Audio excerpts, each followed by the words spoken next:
ലൂക്കയുടെ planet perspective talk സീരീസിലേക്ക് എല്ലാവർക്കും സ്വാഗതം. നമ്മളെ ഈ ഒരു സീരീസിലെ 7ാമത്തെ ടോക്കാണ്. രാംവിലാസ് എത്തിയിട്ടുണ്ട്. ഡോക്ടർ രാംവിലാസ് ഘോഷ് കുഫോസില് PhD കഴിഞ്ഞ മറൈൻ ബയോളജിസ്റ്റ് ആണ്. ഇന്ത്യയിലെ ഗോർഗോണിയൻ സീഫാൻ ജീവികളിലാണ് അദ്ദേഹത്തിന്റെ ഗവേഷണം. സമുദ്രത്തിലെ അവഗണിക്കപ്പെട്ട ജീവജാലങ്ങളായ സീഫാനുകളെ കുറിച്ച്, കോറലുകളെ കുറിച്ചൊക്കെയുള്ള വർഷങ്ങൾ നീണ്ട ഗവേഷണം നടത്തിയ ഗവേഷകനാണ് രാംവിലാസ്. രാംവിലാസിനെ ലൂക്ക ടോക്കിലേക്ക് സ്വാഗതം ചെയ്യുന്നു. ലൂക്കയുടെ ഈ പ്ലാൻ പെർസ്പെക്റ്റീവ് സീരീസ് മലയാളി ഗവേഷകരുടെ ഗവേഷണ കാര്യങ്ങളൊക്കെ വിശദമാക്കുന്ന ടോക്കുകളാണ് കഴിഞ്ഞൊരു 7 മാസമായിട്ട് നടക്കുന്നത്. അപ്പോൾ ഈ മാസത്തെ ടോക്കിലേക്ക് എല്ലാവരെയും സ്വാഗതം ചെയ്യുന്നു. ഇന്നത്തെ ടോക്ക് ആദ്യത്തെ ഒരു 40 മിനിറ്റ് രാംവിലാസിന്റെ അവതരണമായിരിക്കും. അതിനുശേഷം നിങ്ങളുടെ സംശയ നിവാരണത്തിനുള്ള സമയം ഉണ്ടാവും. അപ്പൊ എല്ലാവർക്കും സ്വാഗതം. രാംവിലാസ്, നമുക്ക് തുടങ്ങാം. എല്ലാവർക്കും നമസ്കാരം. വന്നിച്ചതെന്ന് എല്ലാവർക്കും സ്വാഗതം. പറഞ്ഞ പോലെ എൻ്റെ പേര് രാംവിലാസ് ഘോഷ് എന്നാണ്. നാട് കൊല്ലം. ഞാൻ PhD ചെയ്തത് കുഫോസിൽ നിന്നാണ്, Kerala university of fisheries and Ocean studies, Ernakulam. ഇപ്പോൾ അവതാരകൻ പറഞ്ഞ പോലെ തന്നെ വളരെ അവഗണിക്കപ്പെട്ട ഒരു ജീവിവർഗമാണ് നമ്മൾ ഇന്ന് പരിചയപ്പെടാൻ പോകുന്നത്. അതായത് സീഫാൻസ് എന്നറിയപ്പെടുന്ന, ഇല്ലെങ്കിൽ ഗോർഗോണിയൻസ് എന്ന് പറയുന്ന, അല്ലെങ്കിൽ പൊതുവിലെ ശാസ്ത്ര ലോകത്ത് ഒക്ടോകോറൽസ് എന്നറിയപ്പെടുന്ന ഒരു വർഗത്തെ കുറിച്ചാണ് നമ്മൾ ഇന്ന് പരിചയപ്പെടാൻ പോകുന്നത്. അപ്പം ഞാൻ ഇതിന്റെ ഒരു ടൈറ്റിൽ എന്തായിരിക്കണമെന്ന് ആലോചിച്ചപ്പോൾ ഞാൻ കുറച്ച് ആലോചിച്ചപ്പോൾ എനിക്ക് കിട്ടിയ ഒരു തലക്കെട്ടാണ് ഞാൻ ഇപ്പൊ അതിൽ ഇട്ടിരിക്കുന്നത്, മെഡ്യൂസിങ്ങന്മാരും എന്ന് പറഞ്ഞിട്ട്. ഞാൻ എൻ്റെ PhD പ്രബന്ധം ചെയ്യുമ്പോഴും എൻ്റെ ഒരു ചാപ്റ്ററിന്റെ തലക്കെട്ടും ഏകദേശം ഇതേ സമാനമായ ഒരു പേര് തന്നെയാണ് ഇട്ടിരുന്നത്. അത് ഇംഗ്ലീഷിൽ നൈഡേരിയ ആൻഡ് ഹെർ സിസ്റ്റേഴ്സ് എന്നായിരുന്നു എൻ്റെ ഒരു പ്രബന്ധത്തിന്റെ ഒരു ചാപ്റ്ററിന്റെ പേര് തന്നെ. അപ്പൊ അതിൽ നിന്നൊരു പ്രചോദനം തന്നെയാണ് ഇതും. അത് യഥാർത്ഥത്തിൽ ഒരു റിസർച്ച് പബ്ലിക്കേഷന്റെ ഒരു തലക്കെട്ടും ഏകദേശം ഇതേപോലെ തന്നെയാണ്. അപ്പോൾ എന്തുകൊണ്ട് ഞാൻ മെഡ്യൂസയും പെങ്ങന്മാരിൽ നിന്ന് ഇട്ടതിന് എന്തുകൊണ്ട് ഞാൻ അങ്ങനെ ഇട്ടു എന്നുള്ളതിന് നമുക്ക് വഴിയെ പറയാം. ബേസിക്കലി നമ്മൾ ഇതിൽ പരിചയപ്പെടാൻ പോകുന്നത് ഒക്ടോകോറൽസ് അഥവാ സീഫാൻസ് അഥവാ ഗോർഗോണിയൻസ് എന്ന ശാസ്ത്രലോകത്തിൽ വളരെ കൗതുകമുള്ളതും എന്നാൽ അവഗണിക്കപ്പെട്ടതുമായ ഒരു കടൽ ജീവിയെ കുറിച്ചാണ് നമ്മൾ സംസാരിക്കാൻ പോകുന്നത്. അപ്പോൾ ഒരു സാധാരണക്കാരൻ എന്ന നിലയിൽ ഇതൊരു സീഫാനാണ്. ഈ സീഫാനെ കാണുമ്പോൾ നമുക്ക് ആദ്യം മനസ്സിലേക്ക് വരുന്ന ഒരു പിക്ചർ എന്താണ്? ഇതൊരു പ്ലാന്റ് ആണോ, ഇല്ലെങ്കിൽ ഇതൊരു സസ്യമാണോ, ഇല്ലെങ്കിൽ ഇതൊരു ജീവിയാണോ? ഒറ്റ നോട്ടത്തിൽ നമ്മൾ ഏത് സാധാരണക്കാരൻ, അതായത് ഇതിലൊരു മുൻപരിചയമില്ലാത്ത ഒരാള് ഇതിനെ കണ്ടു കഴിഞ്ഞാൽ, ഇതിനെക്കുറിച്ച് പഠിക്കുന്നവർക്ക് ഒരുപക്ഷെ സംശയം ഇല്ലാതെ തന്നെ ഇത് എന്താണെന്ന് മനസ്സിലാവും. പക്ഷെ ഒരു സാധാരണക്കാരന് ഇത് പെട്ടെന്ന് കാണും ഇത് ഒരു സസ്യമാണ് എന്ന് തെറ്റിദ്ധാരണ വരാനുള്ള എല്ലാ സാധ്യതകളും ഉണ്ട്. എനിക്ക് തോന്നുന്നു ഇവിടുത്തെ ഇത് കണ്ടുകൊണ്ടിരിക്കുന്ന പല ആളുകൾക്കും ഇതേ ഒരു തോന്നലായിരിക്കും. ഈ ഒരു പടം കാണുമ്പോൾ ആദ്യമേ ഒരാൾക്ക് തോന്നുന്ന ഒരു പിക്ചറും അത് തന്നെയായിരിക്കും. ഒരു സസ്യം നിൽക്കുന്നു, ഇല്ലെങ്കിൽ ഒരു മരം നിൽക്കുന്ന പോലെ ആയിരിക്കും നിങ്ങൾക്ക് എല്ലാവർക്കും തോന്നുന്നത്. പക്ഷെ യഥാർത്ഥത്തിൽ അങ്ങനെയാണോ? എന്തുകൊണ്ട് ഇതൊരു സസ്യമല്ല എന്ന് ഞാൻ പറയുന്നു. കാരണം എന്ന് പറഞ്ഞു കഴിഞ്ഞാൽ ഇതിനെ കണ്ടെത്തിയ, അതായത് ഈ ജീവിയെ കണ്ടെത്തിയ കാലം തൊട്ടുള്ള ഒരു സംശയമായിരുന്നു ഇത്. അരിസ്റ്റോട്ടലിന്റെ കാലം തൊട്ട് തന്നെ ഈ ജീവിയെക്കുറിച്ച് പഠനങ്ങളുണ്ട്. പക്ഷെ അരിസ്റ്റോട്ടലും ആ സമയത്ത് വിചാരിച്ചിരുന്നത്, ഇല്ലെങ്കിൽ അരിസ്റ്റോട്ടലിന്റെ പൂർവികർ ഇതിനെക്കുറിച്ച് വിചാരിച്ചിരുന്നത് ഇതൊരു സസ്യമാണെന്ന്, വാട്ടർ പ്ലാന്റ് എന്നാണ് വിചാരിച്ചിരുന്നത്. ഒരു കടലിൽ കാണപ്പെടുന്ന ഒരു സസ്യം. അതുകൊണ്ട് തന്നെ അരിസ്റ്റോട്ടലിന്റെ കാലത്തൊക്കെ ഇതിനെ സൂഫൈറ്റുകളുടെ വർഗത്തിലാണ് പെടുത്തിയിരുന്നത്. അതായത് സൂഫൈറ്റുകൾ എന്ന് പറഞ്ഞാൽ ആ കാലഘട്ടത്തിൽ അറിവനുസരിച്ചിട്ട് സസ്യവുമല്ല എന്നാൽ മൃഗവുമല്ല, ഇതിന്റെ രണ്ടിന്റെ ഇടയിൽ ഒരു ട്രാൻസിഷൻ സ്റ്റേറ്റിൽ നിൽക്കുന്ന ജീവികളെ വർഗീകരിച്ചിരുന്ന ഒരു ഗ്രൂപ്പിലായിരുന്നു അന്ന് ഈ സീഫാനുകളെ പെടുത്തിയിരുന്നത്. അതിനുശേഷം ഒരു ഷെക് സയന്റിസ്റ്റ് ആയിരുന്ന പിയോസെനൽ എന്ന് പറഞ്ഞൊരു വ്യക്തിയാണ്, ഒരു സയന്റിസ്റ്റ് ആണ്, ഇതിൻ്റെ അകത്ത് പോളിപ്പുകൾ എന്ന് പറഞ്ഞു കഴിഞ്ഞാൽ ഒരു സവിശേഷത പുള്ളിക്കാരൻ നോട്ടീസ് ചെയ്യുന്നത്, അല്ലെങ്കിൽ കണ്ടെത്തുന്നത്. അതിനുശേഷമാണ് സീ ഫാനുകൾ എന്താണെന്നുള്ളതും അതൊരു സസ്യമല്ല ഒരു ജീവിയാണ് എന്നുള്ളതിന് കൂടുതൽ തെളിവുകളും കൂടുതൽ പഠനങ്ങളും നടക്കുന്നത്. എന്തുകൊണ്ട് ഇതൊരു ജീവിയാകുന്നു എന്ന് പറഞ്ഞു. അപ്പൊ ഞാൻ പറഞ്ഞു, ഇപ്പൊ നേരത്തെ പറഞ്ഞു പോളിപ്പ് എന്ന് ഞാൻ പറഞ്ഞു. ഇപ്പൊ ഈ ചിത്രത്തിൽ നിങ്ങൾ കാണുന്നുണ്ട് ഒരു ഒരു ബ്രാഞ്ച്, ഇതൊരു ബ്രാഞ്ച് പോലെ ഒരു സ്റ്റെമ്മ് പോലെ ഒരു ഭാഗം ഇങ്ങനെ മുന്നോട്ട് പോകുന്നു. അതിലേക്ക് ഈ വിരിഞ്ഞു നിൽക്കുന്ന ഈ ഭാഗങ്ങൾ, ഈ വെളുത്ത് നിൽക്കുന്ന ഈ ഭാഗങ്ങളെയാണ് നമ്മൾ പോളിപ്പ് പറയുന്നത്. അനേകം 1000-ഓളം പോളിപ്പുകൾ ചേർന്നിട്ടാണ് ഈ ഒരു രൂപം ഉണ്ടായിരിക്കുന്നത്. അപ്പോൾ യഥാർത്ഥത്തിൽ ഈ ഗോർഗോണിയൻ അഥവാ അല്ലെങ്കിൽ ഈ സീ ഫാൻ എന്തുകൊണ്ട് ഒരു മൃഗമാകുന്നു എന്ന് ചോദിച്ചു കഴിഞ്ഞാൽ ഈ പോളിപ്പുകളാണ് അതിന് മൃഗത്തിന്റെ സവിശേഷത നൽകുന്നത്. ഈ പോളിപ്പുകൾ നമ്മൾ കണ്ടില്ലെങ്കിൽ ഏതൊരു വ്യക്തിക്കും ഇതൊരു സസ്യമായിട്ടേ തോന്നുകയുള്ളൂ. പക്ഷെ യഥാർത്ഥത്തിൽ ഇതൊരു സസ്യമല്ല. നമ്മുടെ ഒരു പൗരപ്പുല പറയുന്നത് പോലെ തന്നെ ഇതും ഒരു മൃഗമാണ്. It's an animal. ഇതിൽ തന്നെ വളരെ സൂക്ഷിച്ച് നിങ്ങൾ ശ്രദ്ധിച്ചു കഴിഞ്ഞു കഴിഞ്ഞാൽ, ഞാൻ റിസ്വാൻ, ഞാൻ ഈ കേഴ്സർ നീക്കുന്നത് കാണാൻ പറ്റുന്നുണ്ടോ? കാണാം. ഓക്കെ. അപ്പൊ നിങ്ങൾ ഈ പിക്ചറിൽ സൂക്ഷിച്ചു നോക്കി കഴിഞ്ഞാൽ ഈ പോളിപ്പുകളുടെ ഇതാണ്, ഞാൻ ഈ കേഴ്സർ നീക്കിയെടുത്താണ് പോളിപ്പിന്റെ വായ വരുന്നത്.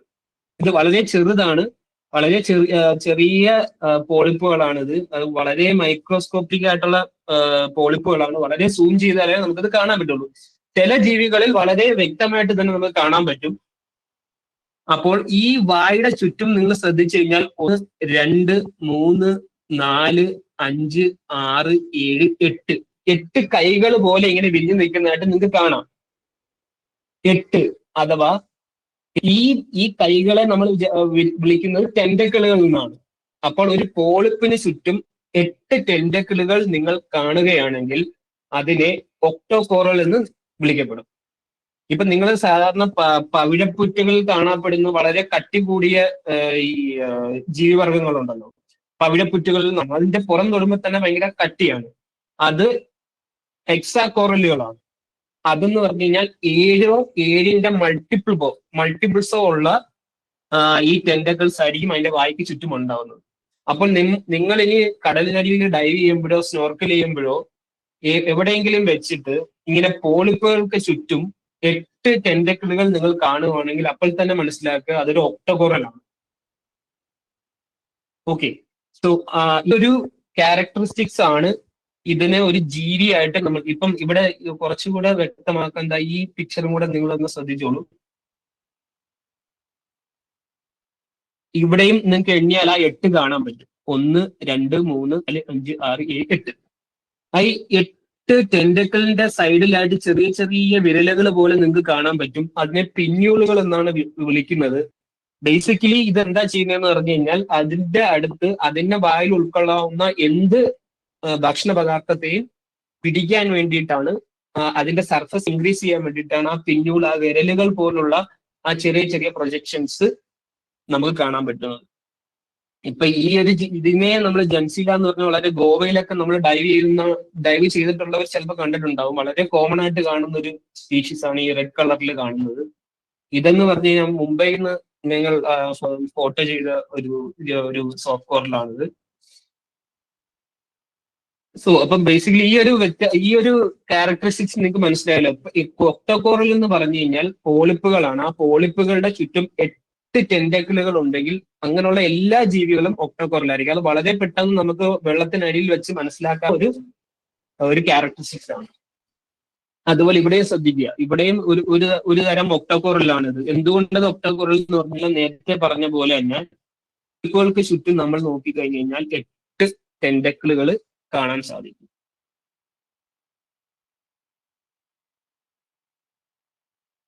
ഇത് നമ്മുടെ കേരള തീരത്തുള്ളതാണ്.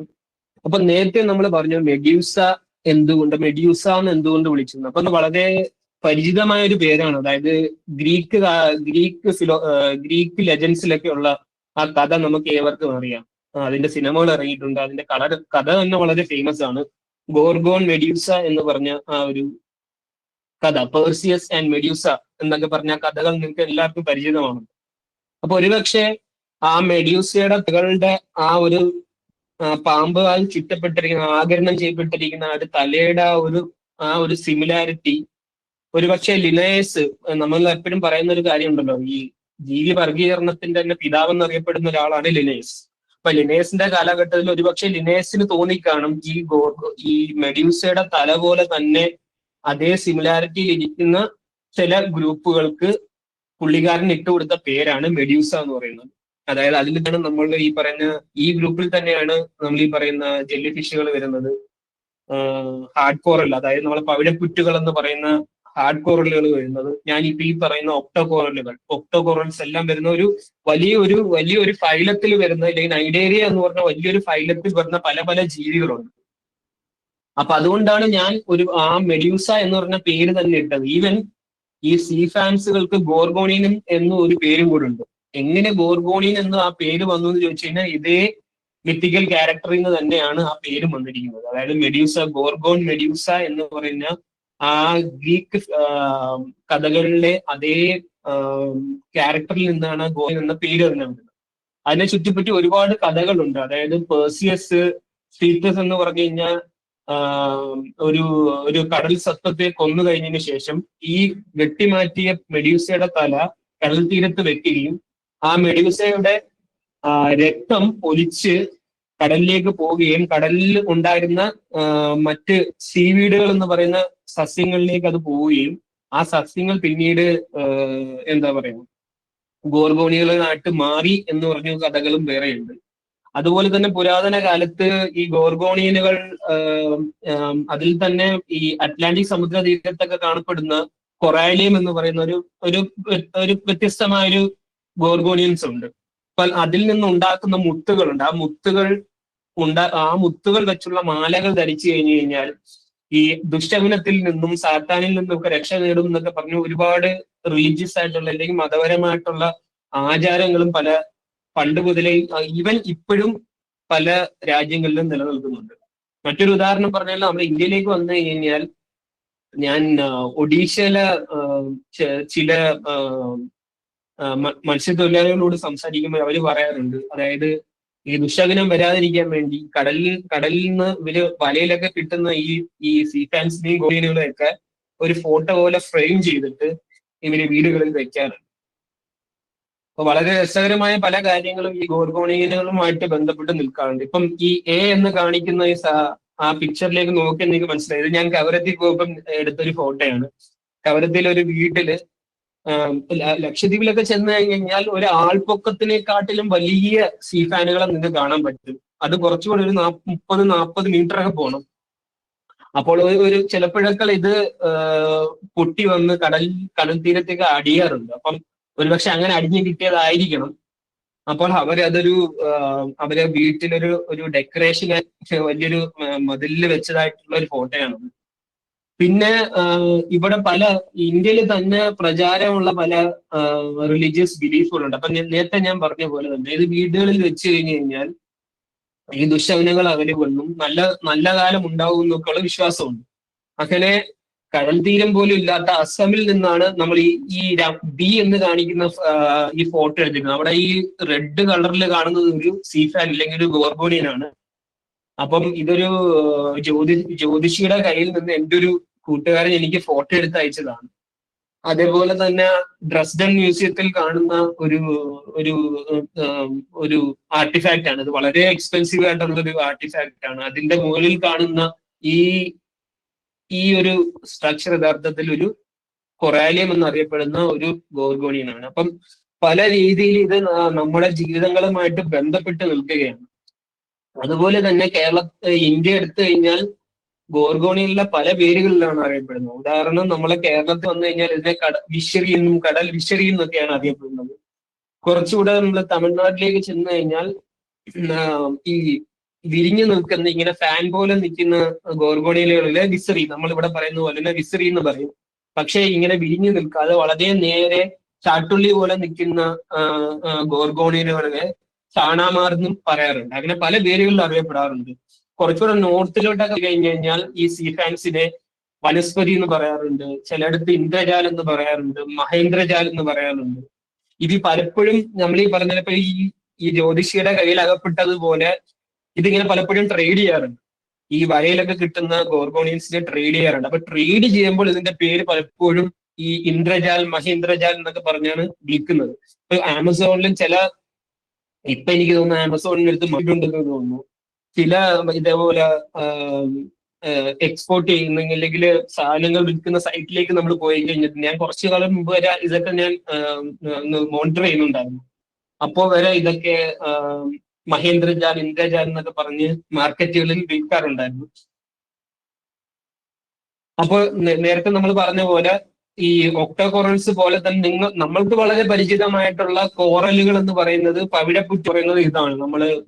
പൊതുവെ ലക്ഷദ്വീപിലും ആൻഡമാനിലും ഒക്കെ പെട്ടെന്ന് ഡൈവ് ചെയ്യുമ്പോൾ പെട്ടെന്ന് വളരെ ഡെപ്ത് കുറഞ്ഞ് വളരെ ആഴം കുറഞ്ഞെടുത്ത് കാണാൻ പറ്റുന്ന ഹാർഡ് കോറലുകളാണിത്.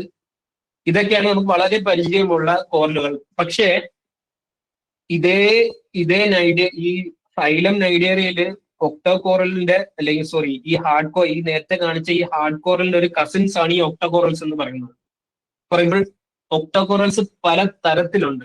ഇപ്പൊ ഈ കാണുന്നത് ഒരു സീഡ് പെന്നാണ്. ഈ സീഡ് പെന്നുകൾ ഇന്ത്യയിലെ ഏറ്റവും എന്താ പറയാ വളരെ പരിമിതമായ അറിവ് മാത്രം നമുക്കുള്ള ഒരു ജീവിവർഗമാണ് സീഡ് പെൻ എന്ന് പറയുന്നത്. ഈ സീഡ് പെന്നും യഥാർത്ഥത്തിൽ ഒരു ഒക്ടോകോറലാണ്. ഇതും നമുക്ക് നേരത്തെ പറഞ്ഞ പോലെ സൂം ചെയ്ത് കഴിഞ്ഞാൽ ആ പോളിപ്പുകളുടെ ടെന്റക്കിളുകളുടെ എണ്ണം ആണെന്ന് മനസ്സിലാവും.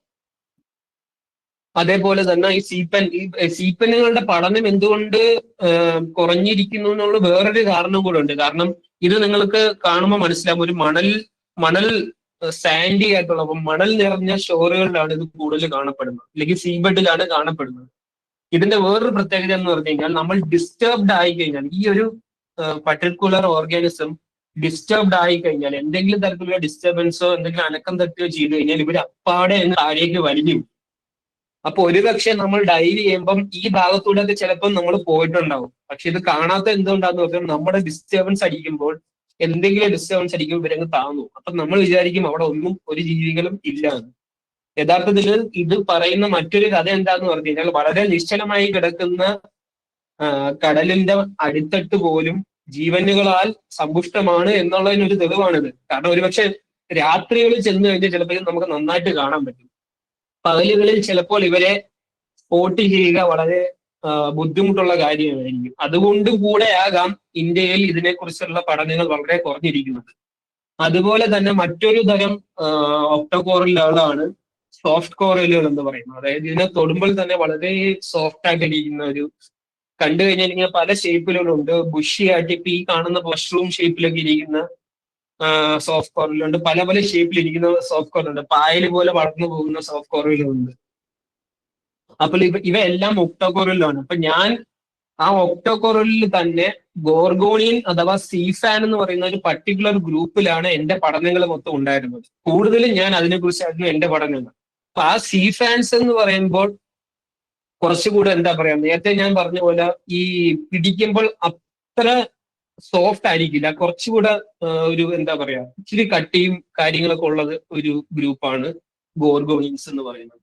ഇപ്പൊ ഒരു ഉദാഹരണം പറഞ്ഞ ഈ അനലാമോളിസ് എന്ന് പറഞ്ഞാൽ, അത് ഈ കവരത്തിയിൽ കാണുന്ന ഈ ഒരു ഒക്ടോകോറൽ യഥാർത്ഥത്തിൽ ഒരു ഗോർഗോണിയനാണ്. എന്റെ ഷേപ്പ് കാണുമ്പോൾ വളരെ വിരിഞ്ഞിട്ട് ഇങ്ങനെ നിൽക്കുന്ന ഒരു ഷേപ്പിലുള്ളതാണ്.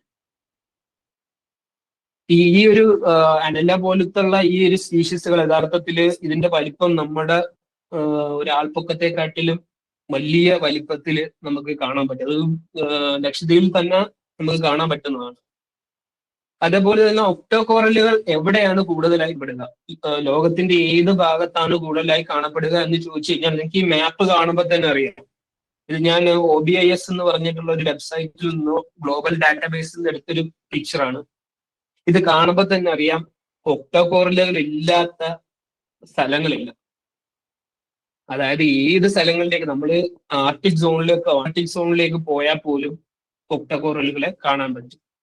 അതായത് ലോകത്തെ എല്ലായിടത്തും ഡിസ്ട്രിബ്യൂട്ട് ചെയ്യപ്പെട്ട ഒരു ജീവിവർഗമാണ് ഒക്ടോകോറലുകൾ എന്ന് പറഞ്ഞു കഴിഞ്ഞാൽ. അതേപോലെ തന്നെ പല പല ഡെപ്തിലും നിങ്ങൾക്ക് കാണാൻ പറ്റും. അതായത് നമ്മൾ ഇന്റർടൈഡൽ സോൺ എന്ന് പറഞ്ഞൊരു സോൺ ഉണ്ട്. അതായത് ഈ വേലിയേറ്റവും വേലിയിറക്കവും, ആ വേലിയേറ്റ വേലിയിറക്കത്തിന്റെ ഇടയിൽ കാണുന്ന ആ ഒരു റീജിയൻ നമ്മൾ പൊതുവെ ഇന്റർടൈഡൽ സോൺ എന്ന് നമ്മൾ പറയുന്നു. അത് പൊതുവെ നമ്മൾ കൂടുതലും ഈ റോക്കി ആയിട്ടുള്ള അല്ലെങ്കിൽ കല്ലുകൾ കൂടുതലുള്ള ചില തീരപ്രദേശങ്ങളുണ്ട്. അവിടെ ചെന്ന് കഴിഞ്ഞാൽ നമുക്ക് ഈ ഇന്റർടൈഡൽ സോണുകൾ കറക്റ്റ് ആയിട്ട് അറിയാൻ പറ്റും. അപ്പം അങ്ങനത്തെ ഉള്ള സോൺ മുതൽ ഏറ്റവും ഹെയ്ഡൽ ഡെപ്സ് എന്ന് നമ്മൾ പറയും, അതായത് നമ്മൾ ഈ മാരിയാന ട്രെഞ്ച് എന്നൊക്കെ പറഞ്ഞു കഴിഞ്ഞാൽ ഏറ്റവും ആഴത്തിലുള്ള കടലിന്റെ അടിത്തട്ടിൽ വരെയും ഈ ഗോർഗോണിയകളെ, ഒക്ടഗോറിലുകളെ കാണാറുണ്ട്.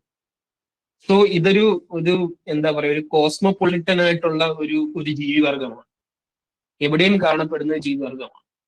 പക്ഷേ കമ്പാരിറ്റീവ്ലി, അതായത് നമ്മൾ ഈ പവിഴപ്പുറ്റുകൾ എന്ന് പറയുന്ന ഹാർഡ് കോറൽസിന്റെ പഠനത്തെ വെച്ച് നോക്കുകയാണെങ്കിൽ ഒക്ടോകോറലുകളിലുള്ള പഠനം വളരെ വളരെ ചുരുങ്ങിയതാണ്, വളരെ വളരെ ചെറുതാണ്.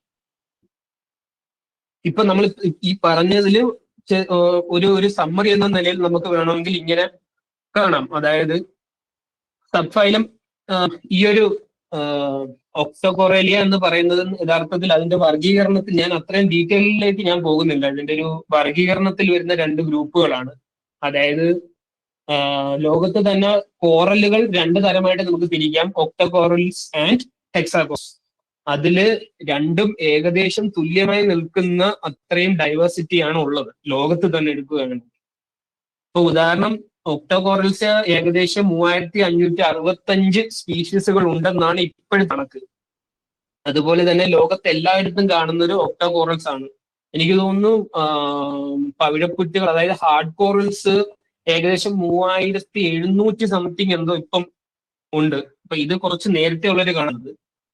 അതുപോലെ നേരത്തെ പറഞ്ഞ പോലെ ഇതിന്റെ ആ ജീവി സ്വഭാവം കൊടുക്കുന്നത് പോളിപ്പുകളാണ്. അപ്പോൾ ഇതെല്ലാം എല്ലാ ഒക്ടോകോറൽസിലും ഈ പോളിപ്പുകൾ ഉണ്ടാവും.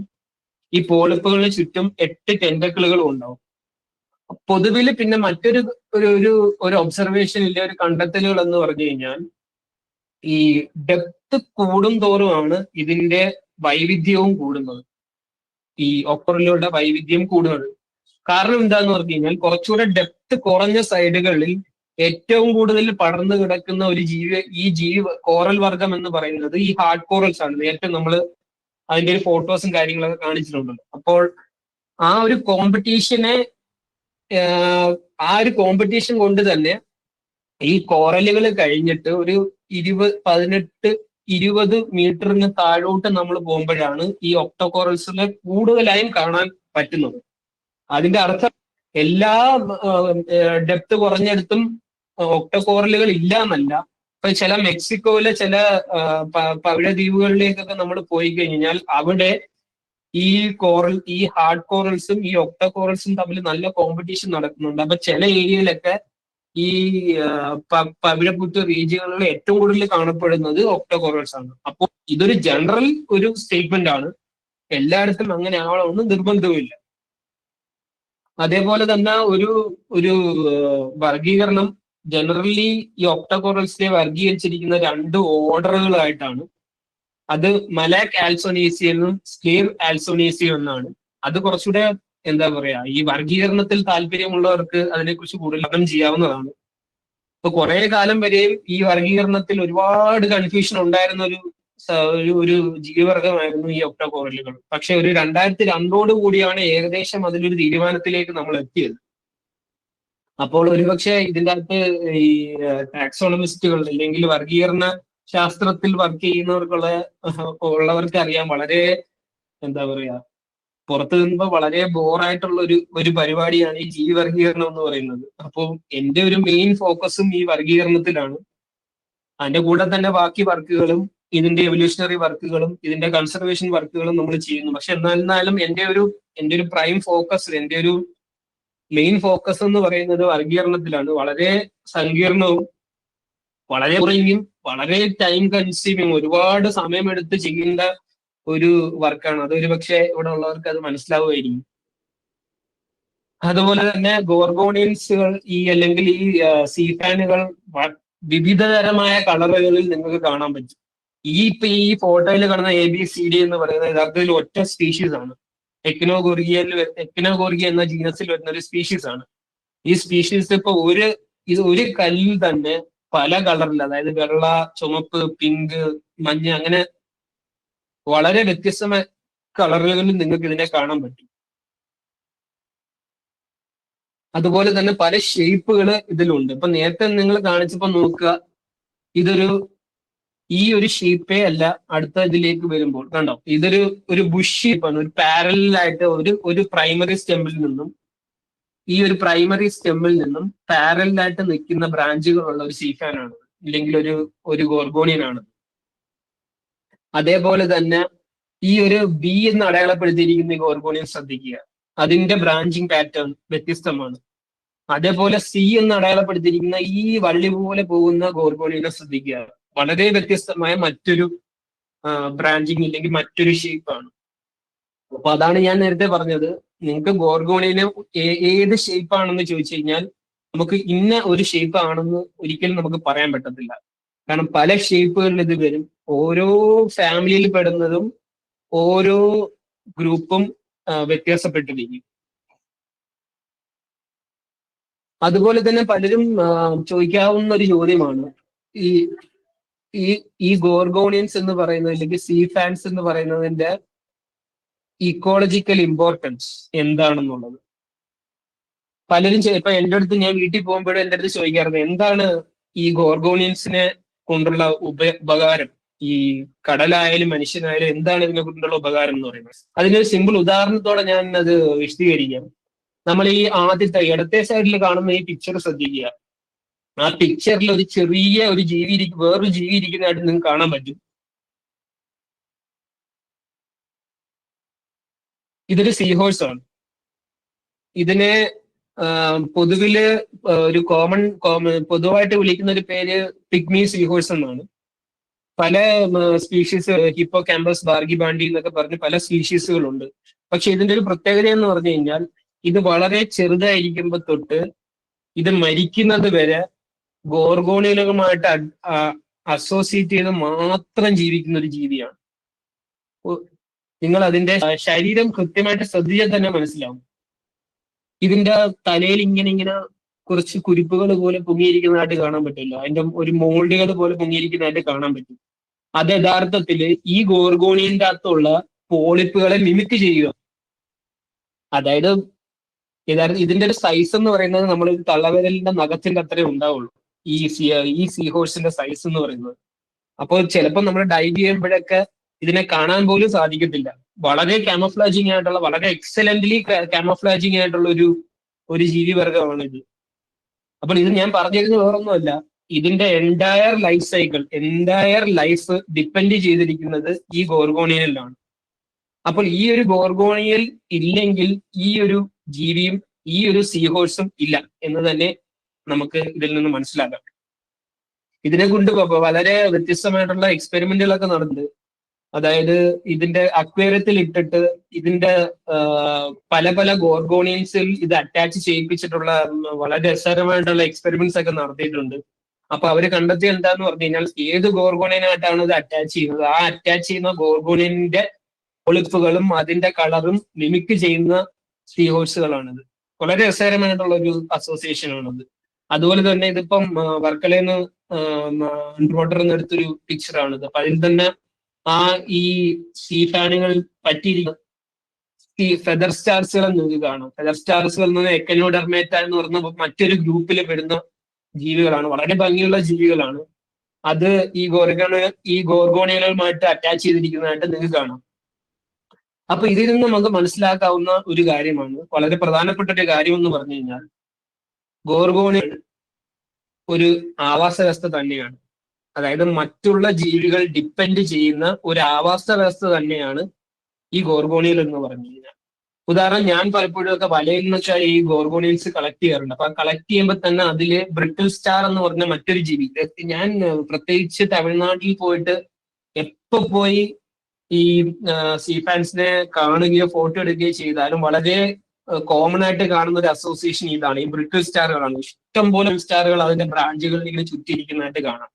ബ്രിട്ടിൽ സ്റ്റാറും ഇതേപോലെ ഒരുതരം ഇക്വിനോഡർ ഈ പറഞ്ഞ ഈ ഫെദർ സ്റ്റാറുകൾ പോലെ തന്നെ വളരെ മൃദുവായിട്ട് തൊട്ടാ പൊട്ടിപ്പോകുന്ന അത്രയും മൃദുവായിട്ടുള്ള ജീവിവർഗങ്ങളാണ്.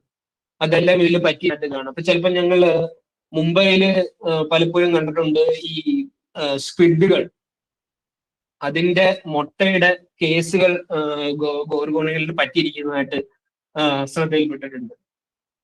ഇത് ഹാവ്ലോക്ക് ആൻഡമാനിൽ കണ്ട ഒരു വളരെ രസകരമായിട്ടുള്ള ഒരു ഗോർഗോണിയനാണ്, ഒരു സാധനമാണ്. ഇത് കണ്ടോ, ഇത് നിങ്ങൾ ശ്രദ്ധിച്ച് ചെയ്യാൻ നേരത്തെ കണ്ട ഒരു ഷേപ്പും അല്ല അതിന്റെ. ഈ വള്ളി പോലെ ഇങ്ങനെ ഒരു അസംബ്ലി ലൈനിൽ നിൽക്കുന്നത് പോലെയാണ് ഈ വിപ്പുകൾ. ഈ വിപ്പുകൾ എന്നാണ് ഇതിനെ കോമൺലി വിളിക്കുന്നത്. ജെൻസില ഫ്രജൈലിസ് എന്ന് പറഞ്ഞിട്ടൊരു സ്പീഷീസ് ആണ്. ഇതിൽ തന്നെ ഞാൻ വളരെ രസകരമായിട്ടുള്ള ഒരു പ്രജനന ശൈലി ഞാൻ നോട്ട് ചെയ്തിട്ടുണ്ട്. ഇത് നിങ്ങൾ ഈ താഴെ ശ്രദ്ധിച്ചിട്ടുണ്ടോ? ഈ താഴെ ഇങ്ങനെ ചെറുതായിട്ട് ഇത് ഈ ഭാഗത്തേക്ക് നോക്കുക, ഇതിങ്ങനെ താഴെ ചെറുതായിട്ട് കിളിച്ചു വരുന്നതായിട്ട് കാണുന്നില്ലേ? അതേപോലെ ഇവിടെ ശ്രദ്ധിക്കുക, ഇങ്ങനെ വെള്ള പാച്ചുകൾ കാണുന്ന എല്ലാം യഥാർത്ഥത്തില് വളരെ രസകരമാണ്. അത് യഥാർത്ഥത്തിൽ ഞാൻ ബുക്സുകളിൽ, അതായത് നമ്മുടെ ചില ബുക്സുകളിൽ ഞാൻ ഇതിനെക്കുറിച്ച് വായിച്ചിട്ടുണ്ട്. അപ്പൊ അതിലിങ്ങനെ പറയാറുണ്ട്, ഇതിൽ ഈ തരത്തിലൊരു പ്രത്യേക തരത്തിലൊരു റീപ്രൊഡക്റ്റീവ് സ്ട്രാറ്റജി ഉണ്ടെന്ന്. അതെന്താന്ന് പറഞ്ഞു കഴിഞ്ഞാൽ ഓരോ സീവിപ്പിന്റെയും അറ്റം ഒടിഞ്ഞിട്ട് താഴേക്ക് വീഴും. ആ താഴേക്ക് വീഴുന്ന ഓരോ ആ സ്റ്റെമ്പിന്റെ ആ വിപ്പിന്റെ ചുവടും മറ്റൊരു കോളനിയായിട്ട് പിന്നെ വളർന്നു വെച്ചു. അപ്പൊ അത് വളരെ രസകരമായിട്ടൊരു ഒബ്സർവേഷൻ ആയിരുന്നു. അതായത് ഫീൽഡ് വർക്ക് എന്ന് പറയുന്നതിന്റെ വളരെ രസകരമായിട്ടുള്ള ഒരു കാര്യമാണ്. നമ്മൾ പലപ്പോഴും ടെക്സ്റ്റ് ബുക്കുകളിൽ മാത്രം കാണുന്ന പല കാര്യങ്ങളും നേരിട്ട് കാണുമ്പോൾ ഉണ്ടാകുന്ന ഒരു സന്തോഷവേള, അതിന്റെ ഒരു സന്തോഷവേളയായിരുന്നു ഈ ഒരു സംഭവം. അതുപോലെ തന്നെ പല ഗോർഗോണിയൻസും പല സീ ഫാൻസും അതിന്റെ ബോഡിയുടെ പ്രത്യേകത അനുസരിച്ചിട്ട് അതിന്റെ ആവാസ വ്യവസ്ഥകളും അത് എവിടെയാണ് വളരുന്നതും വ്യത്യാസപ്പെട്ടിരിക്കും. ഉദാഹരണം എന്ന് പറഞ്ഞാൽ ഈ മേലിൽ കാണുന്ന ഈ മെലീത്തിയ ഗ്രൂപ്പിൽ പെടുന്ന ഈ ഒരു സീ ഫാൻസ് എപ്പോഴും നമ്മൾ ഒബ്സർവ് ചെയ്തിട്ടുള്ള എന്താന്ന് പറഞ്ഞാൽ ഇത് പാറകൾക്കടിയിലായിരിക്കും ഇങ്ങനെ കിളിച്ചു വരുന്നത്. എന്തുകൊണ്ടാണെന്ന് പറഞ്ഞാൽ ഇതിനെ നമ്മൾ തൊട്ട് കഴിഞ്ഞാൽ നമുക്ക് തൊടുമ്പോൾ തന്നെ മനസ്സിലാവും വളരെ ഫ്രജൈലാണ്, പെട്ടെന്ന് പൊട്ടിപ്പോകുന്ന ഒരു ഇനം സീ ഫാനുകളാണ്. അപ്പം ഈ സീ കറണ്ടുകളിൽ നിന്നും ഈ അലകളിൽ നിന്നുമൊക്കെ രക്ഷ നേടാൻ വേണ്ടിയിട്ടാണ് ഇവരിങ്ങനെ ഈ ഒളിച്ചു നിൽക്കുന്നത് പോലെ, അതായത് ഈ കല്ലിനടിയിലും പവിഴപ്പുറ്റുകളുടെ അടിയിലും ഒക്കെ ഇങ്ങനെ വളർന്നു വരുന്നു. പക്ഷേ ഈ റൈറ്റ് സൈഡിൽ കാണുന്ന ആ ഒരു സീ ഫാൻ നിങ്ങൾ ശ്രദ്ധിക്കുക, ഇത് മുംബൈയിലൊക്കെ കാണുന്നതാണ്. വളരെ ശക്തമായി അലകൾ അടിക്കുന്ന സ്ഥലത്താണ് ഇവര് നിൽക്കുന്നത്. ഇപ്പൊ ചില സ്ഥലത്തൊക്കെ മുംബൈയിലെ ചില സ്ഥലത്തൊക്കെ ഗോർഗോണിയകളെ വർഷങ്ങളായിട്ട് കാണാത്ത സ്ഥലങ്ങളുണ്ട്. പക്ഷെ അത് എന്തുകൊണ്ട് കാണാൻ പറ്റില്ലായിരുന്നു എന്നുള്ളത് നമുക്ക് ഈ ഇടയ്ക്കാണ് മനസ്സിലായത്. അത് എന്താന്ന് ചോദിച്ചു കഴിഞ്ഞാൽ ഈ അല അടിക്കുമ്പോൾ നമുക്കൊരിക്കലും ശക്തമായ അല അടിക്കുമ്പോൾ നമുക്ക് ഈ ജീവികളെ ഒബ്സർവ് ചെയ്യാനുള്ള ചാൻസും ഇല്ല. കാരണം അത്ര ശക്തമായിട്ടാണ് അടിക്കുന്നത്. നമ്മൾ അതിന്റെ അടുത്ത് പോവുകയാണെങ്കിൽ നമ്മളെ എടുത്തിട്ട് ഈ അല കൊണ്ടുപോകും. അപ്പോ ഒരു വളരെ യാദൃശ്യമായിട്ടാണ് നമ്മളത് കണ്ടത്. ഒരു ഗോർഗോണിയൻ ഈ കല്ലിന്റെ അറ്റത്തായിട്ട് ഇങ്ങനെ നിൽക്കുകയാണ്. അപ്പൊ ഇങ്ങനെ ശക്തമായിട്ട് അല അടിക്കുകയാണ്. അപ്പൊ ഇത്രയും നാളെ നമ്മൾ കാണാൻ പറ്റാഞ്ഞതിന്റെ ഒരു റീസൺ എന്ന് പറഞ്ഞതായിരുന്നു ഈ അല ഇങ്ങനെ അടിച്ചുകൊണ്ടിരുന്നത് കൊണ്ട് ഈ ഗോർഗോണിയനെ ഇതുവരെയായിട്ട് അവിടെ ഒബ്സർവ് ചെയ്തിട്ടില്ല.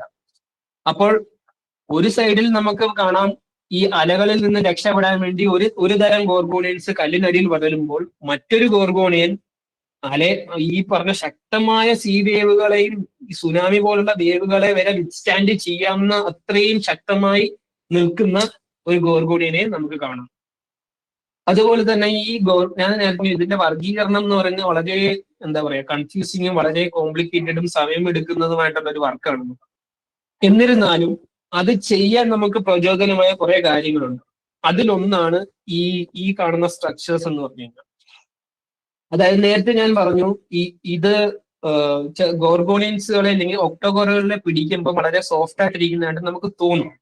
പക്ഷെ യഥാർത്ഥത്തിൽ അതിന്റെ ടിഷ്യൂവിന്റെ ഇടയിലായിട്ട് ഈ കാണുന്ന കാൽസ്യം കാർബണേറ്റ് സ്ട്രക്ചറുകൾ നിങ്ങൾക്ക് കാണാൻ പറ്റും. അത് ഓരോ ജീവിയിലും ഡിഫറെന്റ് ആയിരിക്കും, ഓരോ സ്പീഷീസുകളിലും ഡിഫറെന്റ് ആയിരിക്കും.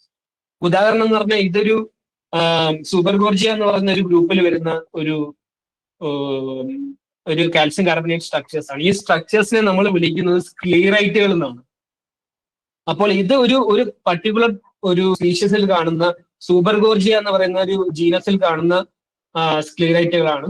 ആദ്യത്തെ പടം രണ്ടാമത്തെ എന്ന് പറയുന്നത് എക്കിനോഗോർജിയ എന്ന് പറയുന്നത് ഒരു ഇനത്തിൽപ്പെടുന്ന ഗോർഗോണികളുടെ സ്ക്രീലൈറ്റുകളാണ്.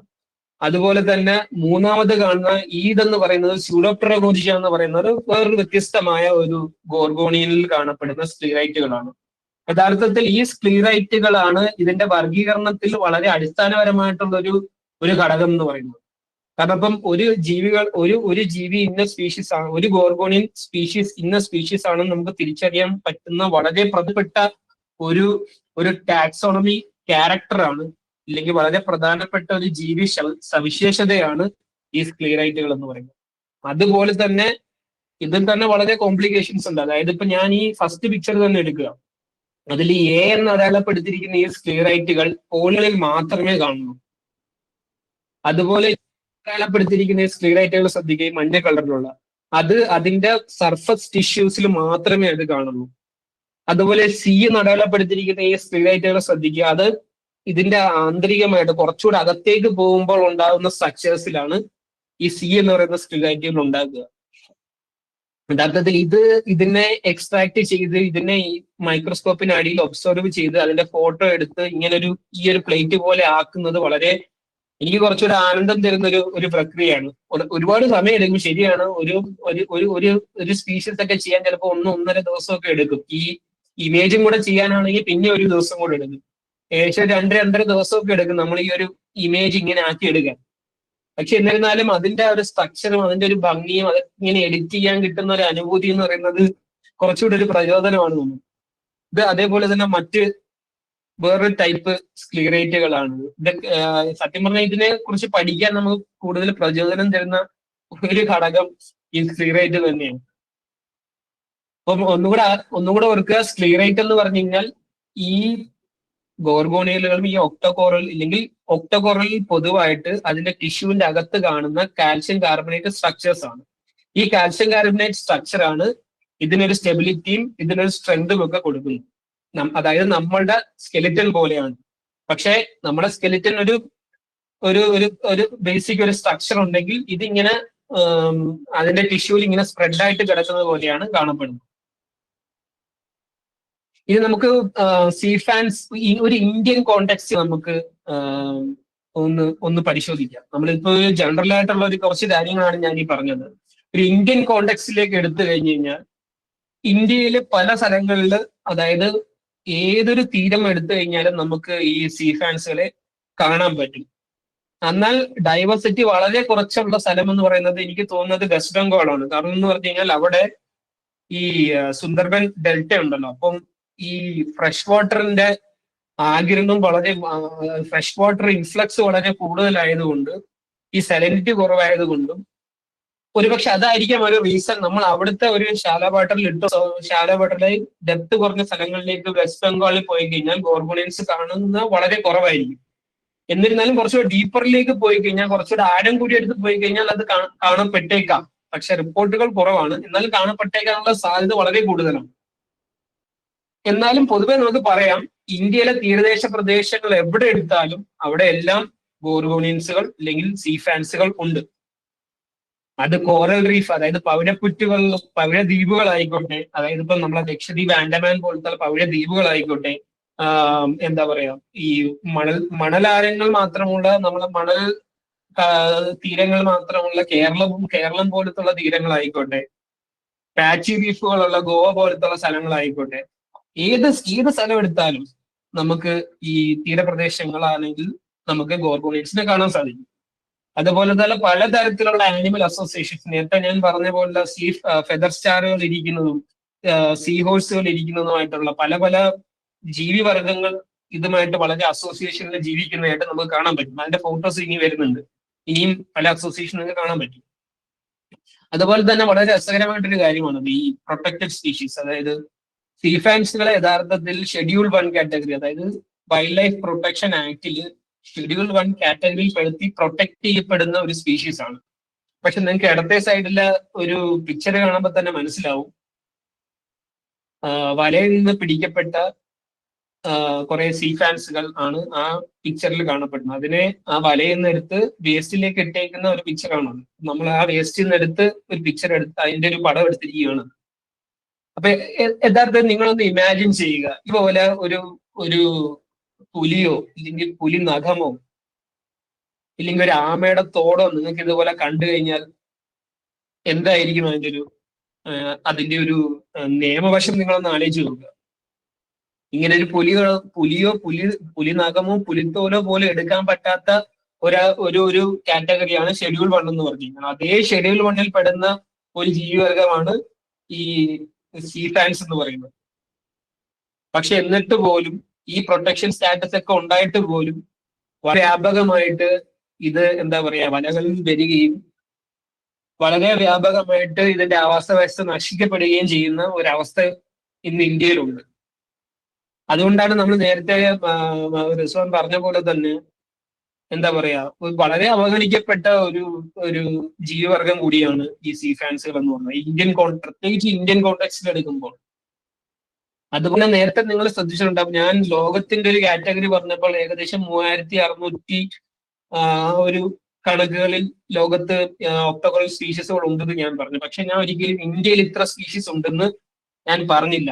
കാരണം എന്ന് പറഞ്ഞു കഴിഞ്ഞാൽ ഇതുവരെയും റിപ്പോർട്ടുകൾ അനുസരിച്ച് 226 സ്പീഷീസുകൾ ഗോർഗോണിയൻ സ്പീഷീസുകൾ സീഫാൻ സ്പീഷീസുകൾ ഇന്ത്യയിൽ ഉണ്ട് എന്നാണ് പല പഠനങ്ങളും പറഞ്ഞത്. പക്ഷെ യഥാർത്ഥത്തില് ഇതുവരെ, അതായത് ഈ 2024, 2022 വരെയുള്ള പഠനങ്ങളെല്ലാം ഞാൻ എടുത്തിട്ട്, ഞങ്ങളും എൻ്റെ ഒരു ഓസ്ട്രേലിയയിൽ നിന്നുള്ള ഒരു ശാസ്ത്രജ്ഞനും കൂടി ഉണ്ടായിരുന്നു. അപ്പൊ ഞങ്ങൾ എല്ലാവരും കൂടെ ഈ പഠനങ്ങളെല്ലാം എടുത്ത് ഈ 226 സ്പീഷീസുകൾ എന്ന് പറയുന്ന സ്പീഷീസുകൾ യഥാർത്ഥത്തിൽ ഇന്ത്യയിൽ ഉള്ളതാണോ എന്ന് നമ്മളൊരു പഠനം നടത്തി.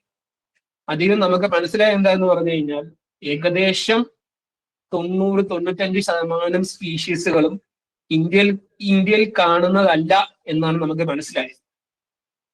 അതിന്റെ അർത്ഥം ഇന്ത്യയിൽ ഗോർഗോണിയൻസ് ഇല്ല എന്നുള്ളതല്ല, നമ്മൾ ഇപ്പോൾ ആ ഗോർഗോണിയൻസുകൾക്ക് ചാർത്തി കൊടുത്തിരിക്കുന്ന പേര് യഥാർത്ഥത്തിൽ നിലനിൽക്കുന്നതല്ല. അതിന്റെ ഒരു വ്യത്യാസം നിങ്ങൾ മനസ്സിലാവുന്നുണ്ടോ എന്ന് എനിക്കറിയില്ല. ഈ 226 സ്പീഷീസുകളിൽ ഏകദേശം ഒരു 200 അല്ലെങ്കിൽ 190ഓളം സ്പീഷീസുകളുടെ പേര് വാലിഡ് അല്ല. അപ്പൊ അതുകൊണ്ട് കൂടിയാണ് നമ്മൾ ഇന്ന് ഇന്ത്യയിൽ എത്ര ഗോർഗോണിയൻ സ്പീഷീസുകൾ അല്ലെങ്കിൽ എത്ര ഒക്ടോഗോണിയൻ സ്പീഷീസുകൾ ഉണ്ട് എന്ന് പറഞ്ഞു കഴിഞ്ഞാൽ ശാസ്ത്രീയമായിട്ട് നമുക്ക് ഒരിക്കലും പറയാൻ കഴിയില്ല. ഇപ്പോഴും അതിനെക്കുറിച്ചുള്ള പഠനങ്ങൾ നടന്നുകൊണ്ടിരിക്കുകയാണ്. ഇനിയും ഒരുപാട് നടക്കാനും ഉണ്ട്. അപ്പൊ ഒന്ന് ആലോചിച്ച് നോക്കുക, 2001 മുതൽ ഷെഡ്യൂൾ 1 സ്പീഷീസ് ആയിട്ട് പ്രൊട്ടക്ട് ചെയ്യപ്പെടുന്ന ഒരു ഗ്രൂപ്പ് ഓഫ് ജീവികളാണ് ഈ ഒക്ടോഗോറൽസ് അല്ലെങ്കിൽ ഗോർഗോണിയൻസ് എന്ന് പറയുന്നത്. പക്ഷെ ഇപ്പൊ പോലും ഇതിന്റെ വൈവിധ്യം എത്രത്തോളം ഉണ്ട് എന്നുള്ളത്, ഇന്ത്യയിൽ എത്രത്തോളം ഉണ്ട് എന്നുള്ളത് നമുക്ക് അറിവില്ല. അപ്പൊ എത്രത്തോളം ഇതിന്റെ ഒരു നോളജ് ഗ്യാപ്പ് എത്രത്തോളം ഉണ്ട് നമ്മളൊന്ന് ആലോചിച്ചു. ഉദാഹരണം, ഇതിന്റെ ഒരു വൈൽഡ് ലൈഫ് പ്രൊട്ടക്ഷൻ ആക്ടിലുള്ള ഇതിന്റെ ഒരു യാത്ര തന്നെ വളരെ കൗതുകകരമാണ്. അതായത് 2001 ആണ് എല്ലാ ഗോർഗോണിയൻസുകളെയും ഷെഡ്യൂൾ 1 സ്പീഷീസ് ആയിട്ട് ഉൾപ്പെടുത്തുന്നത്. അത് പാർട്ട് 1(4)A എന്ന് പറയുന്ന ആ ഒരു വകുപ്പിൽ പെടുത്തിയിട്ടാണ് നമ്മൾ ഇതിനെ ഷെഡ്യൂൾ 1 സ്പീഷീസ് ആയിട്ട് പ്രൊട്ടക്റ്റഡ് ആണ് എന്ന് പറഞ്ഞ് നമ്മൾ ഗവൺമെന്റ് ഓഫ് ഇന്ത്യ ഓർഡർ ഇറക്കുന്നത്. 2002, അതായത് ഏകദേശം 2003 വരെ ഈ ഗോർഗോണിയൻസുകളെ വ്യാപകമായിട്ട് ഹാർവെസ്റ്റ് ചെയ്യുകയും, അതായത് വലകളിൽ പിടിക്കുകയും ഇതിനെ പുറം രാജ്യങ്ങളിലേക്ക്, സിംഗപ്പൂർ, US, യൂറോപ്പ് പോലുള്ള രാജ്യങ്ങളിലേക്കൊക്കെ കയറ്റുമതി ചെയ്യുമായിരുന്നു. അപ്പോൾ ഇത് 2001 ഇത് ഷെഡ്യൂൾ 1 ആയതോടുകൂടി, എന്തുകൊണ്ടാണ് ഷെഡ്യൂൾ 1 ആയെന്ന് പറഞ്ഞു കഴിഞ്ഞാൽ ഈ വിൽപ്പനയ്ക്കായിട്ട് ഇതിങ്ങനെ എക്സ്പോർട്ടിനായിട്ട് ഇത് കളക്ട് ചെയ്ത് ഇതിന്റെ എണ്ണം വളരെ ഗണ്യമായി കുറഞ്ഞു. ഗോർഗോണികളുടെ എണ്ണം വളരെ ഗണ്യമായി കുറയുകയും അപ്പോൾ ഇതിനെ സംരക്ഷിക്കണം എന്നുള്ള ഒരു റെക്കമെൻഡേഷൻ ശാസ്ത്രജ്ഞരുടെ നിന്ന് വന്നതിന്റെ അടിസ്ഥാനത്തിലാണ് 2001 എല്ലാ ഗോർഗോണിയൻസുകളെയും പ്രൊട്ടക്ട് ചെയ്യാമെന്ന് പറഞ്ഞതിനെ ഷെഡ്യൂൾ 1 സ്പീഷീസ് ആകുന്നത്. അതോടുകൂടി തന്നെ 2002 ഈ എക്സ്പോർട്ടുകളെല്ലാം നിലച്ചു. പക്ഷേ 2022 ആയപ്പോഴത്തേന് ഈ എല്ലാ ഗോർഗോണിയകളും എന്നുള്ള, അല്ലെങ്കിൽ എല്ലാ സീ ഫാനുകളും എന്നുള്ള ഒരു വ്യവസ്ഥ എടുത്ത് മാറ്റി ആ സീ ഫാനുകളുടെ വെറും 5 ഫാമിലി മാത്രം ഷെഡ്യൂൾ 1 പെടും എന്നുള്ളൊരു പുതിയ വ്യവസ്ഥ WLPയിൽ അല്ലെങ്കിൽ വൈൽഡ് ലൈഫ് പ്രൊട്ടക്ഷൻ ആക്ടിലേക്ക് കൊണ്ടുവന്നു. ആ പുതിയ 2002 അമെന്റ്മെന്റിൽ അങ്ങനെ ഒരു വ്യവസ്ഥ കൊണ്ടുവന്നു. അതായത് നേരത്തെ എല്ലാ ഗോർഗോണിയലുകളും പ്രൊട്ടക്റ്റഡ് ആയിരുന്നെങ്കിൽ ഇപ്പോൾ അതിന്റെ 5 ഫാമിലിയിൽ വരുന്ന ഗോർഗോണിയലുകൾ മാത്രമാണ് പ്രൊട്ടക്റ്റഡ് ഷെഡ്യൂൾ 1 സ്പീഷീസ്. വളരെ കൗതുകരം എന്ന് പറഞ്ഞ മറ്റൊരു റിപ്പോർട്ട് എന്ന് പറഞ്ഞു കഴിഞ്ഞാൽ വൈൽഡ് ലൈഫ് കൺസർവേഷൻ സൊസൈറ്റിയുടെ റിപ്പോർട്ട് അനുസരിച്ചിട്ട് 2022 റിപ്പോർട്ട് അനുസരിച്ചിട്ട് സീ കുക്കുംബർ കഴിഞ്ഞു കഴിഞ്ഞാൽ ഏറ്റവും കൂടുതൽ ഇന്ത്യയിലെ ട്രേഡ് ചെയ്യപ്പെടുന്ന ഒരു ജീവി വർഗമായിട്ട് ഗോർഗോണിയൽ മാറിയിട്ടുണ്ട്. അപ്പം നമ്മളൊന്ന് മനസ്സിരുത്തി ചിന്തിച്ചാൽ നമുക്ക് മനസ്സിലാവും. ഒരിടത്ത് ഒരു നിയമം അതിനെ നിയമപരമായിട്ട് സംരക്ഷിക്കുന്നു, അതായത് ഷെഡ്യൂൾ 1 സ്പീഷീസ് ആക്കി. ഇവിടെ പുലികൾക്കും കടലാമകൾക്കും സ്രാവുകൾക്കും സീ ഹോഴ്സിനും ഒക്കെ കൊടുക്കുന്ന അതേ പ്രൊട്ടക്ഷനോട് കൂടിയാണ് ഈ ഗോർഗോണിയലുകളെയും പ്രൊട്ടക്ട് ചെയ്യുന്നത് നിയമപരമായി. പക്ഷെ എന്നിരുന്നാലും ഇന്ത്യയില് 2002 റിപ്പോർട്ട് അനുസരിച്ചിട്ട് രണ്ടാമത് ഏറ്റവും കൂടുതൽ ട്രേഡ് ചെയ്യപ്പെടുന്ന ഒരു ജീവിവർഗമായിട്ട് ഗോർഗോണിയൽസ് നിൽക്കുകയാണ്. നേരത്തെ ഇതിന്റെ ഫസ്റ്റ് നിൽക്കുന്ന കാര്യം ഞാൻ പറഞ്ഞില്ല, സീ കുക്കുംബറും. രസകരം എന്ന് പറയട്ടെ, സീ കുക്കുംബറും ഈ പറഞ്ഞ WLPയിൽ ഉൾപ്പെട്ട ഒരു ജീവിവർഗമാണ്. അപ്പോൾ നമ്മൾ ചിന്തിക്കേണ്ടത് അതാണ്, ഒരു നിയമത്തിന്റെ വ്യവസ്ഥിതിയിൽ ഒരു ഷെഡ്യൂൾ 1 സ്പീഷീസോ അല്ലെങ്കിൽ ഒരു ഷെഡ്യൂൾ 2 സ്പീഷീസോ ഒക്കെ ആയിട്ട് നമ്മൾ ഇതിനെ പ്രൊട്ടക്ട് ചെയ്യുമെന്ന് നമ്മൾ വിചാരിക്കുമ്പോൾ യഥാർത്ഥത്തിൽ ഈ ജീവികൾ പ്രൊട്ടക്ട് ചെയ്യപ്പെടുന്നുണ്ടോ എന്നുള്ളൊരു ചോദ്യം അവിടെ വളരെ പ്രസക്തമാണ്. അപ്പൊ നമ്മള് എന്താ പറയാ, എന്റെ ഗവേഷണത്തിന്റെ ഭാഗമായിട്ട് നമ്മൾ ഈ ഫീൽഡ് വർക്കുകൾ ചെയ്യുമ്പോൾ ഈ സാമ്പിൾസ് കളക്ട് ചെയ്യാനും ഡൈവ് ചെയ്യാനും ഒക്കെ പോകുമ്പോൾ തന്നെ ഞാൻ ഫിഷുമായിട്ട് ഇന്ററാക്ട് ചെയ്യാൻ സമയം കണ്ടെത്താറുണ്ട്. വളരെ രസമാണ് അവർക്കുള്ള അറിവുകളും ഒക്കെ ആയിട്ട് ഇങ്ങനെ ചോദിക്കാനും അവരുമായിട്ട് സംവദിക്കാനും അവരുമായിട്ടുള്ള അവരുടെ എക്സ്പീരിയൻസ് പങ്കുവെക്കുന്നതൊക്കെ വളരെ രസകരമായിട്ടുള്ള കാര്യങ്ങളാണ്. അപ്പൊ ഇവരോടൊക്കെ നമ്മൾ സംസാരിക്കുമ്പോൾ മനസ്സിലായ ഒരു കാര്യം എന്ന് പറഞ്ഞു കഴിഞ്ഞാൽ ഇവർക്ക് ഗോർഗോണിയൽ എന്താണെന്നൊക്കെ ഉള്ളതൊക്കെ എന്നൊക്കെയുള്ള ബേസിക് ആയിട്ടുള്ള ഐഡിയകളൊക്കെ അവർക്കുണ്ട്. കാരണം അവർ മത്സ്യബന്ധന തൊഴിലാളികളാണല്ലോ. അവർ സ്ഥിരം വലയിലൊക്കെ കാണുന്ന അല്ലെങ്കിൽ ഡൈവ് ചെയ്യുമ്പോഴൊക്കെ കാണുന്ന ജീവി തന്നെയാണ്.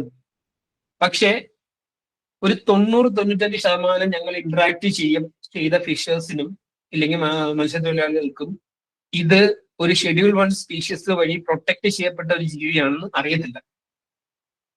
അതായത് നിയമം ഒരു വശത്ത് ഇങ്ങനെ നിൽക്കുകയാണ്, ആ നിയമത്തിന്റെ ഡയറക്റ്റ് ഇൻഫ്ലുവൻസ് ചെയ്യുന്ന ഒരാളുകളാണ് ഈ ഫിഷേഴ്സ് എന്ന് പറഞ്ഞത്. കാരണം ഇവരാണ് കടലിൽ പോകുന്നത്, ഈ മത്സ്യത്തൊഴിലാളികളാണ് മത്സ്യം പിടിക്കുന്നത്. ആ മത്സ്യം പിടിക്കുന്ന വലയിൽ കുരുങ്ങി വരുന്ന ഒരു ജീവിവർഗമാണ് ഈ ഗോർഗോണിയൻ എന്ന് പറഞ്ഞു കഴിഞ്ഞാൽ.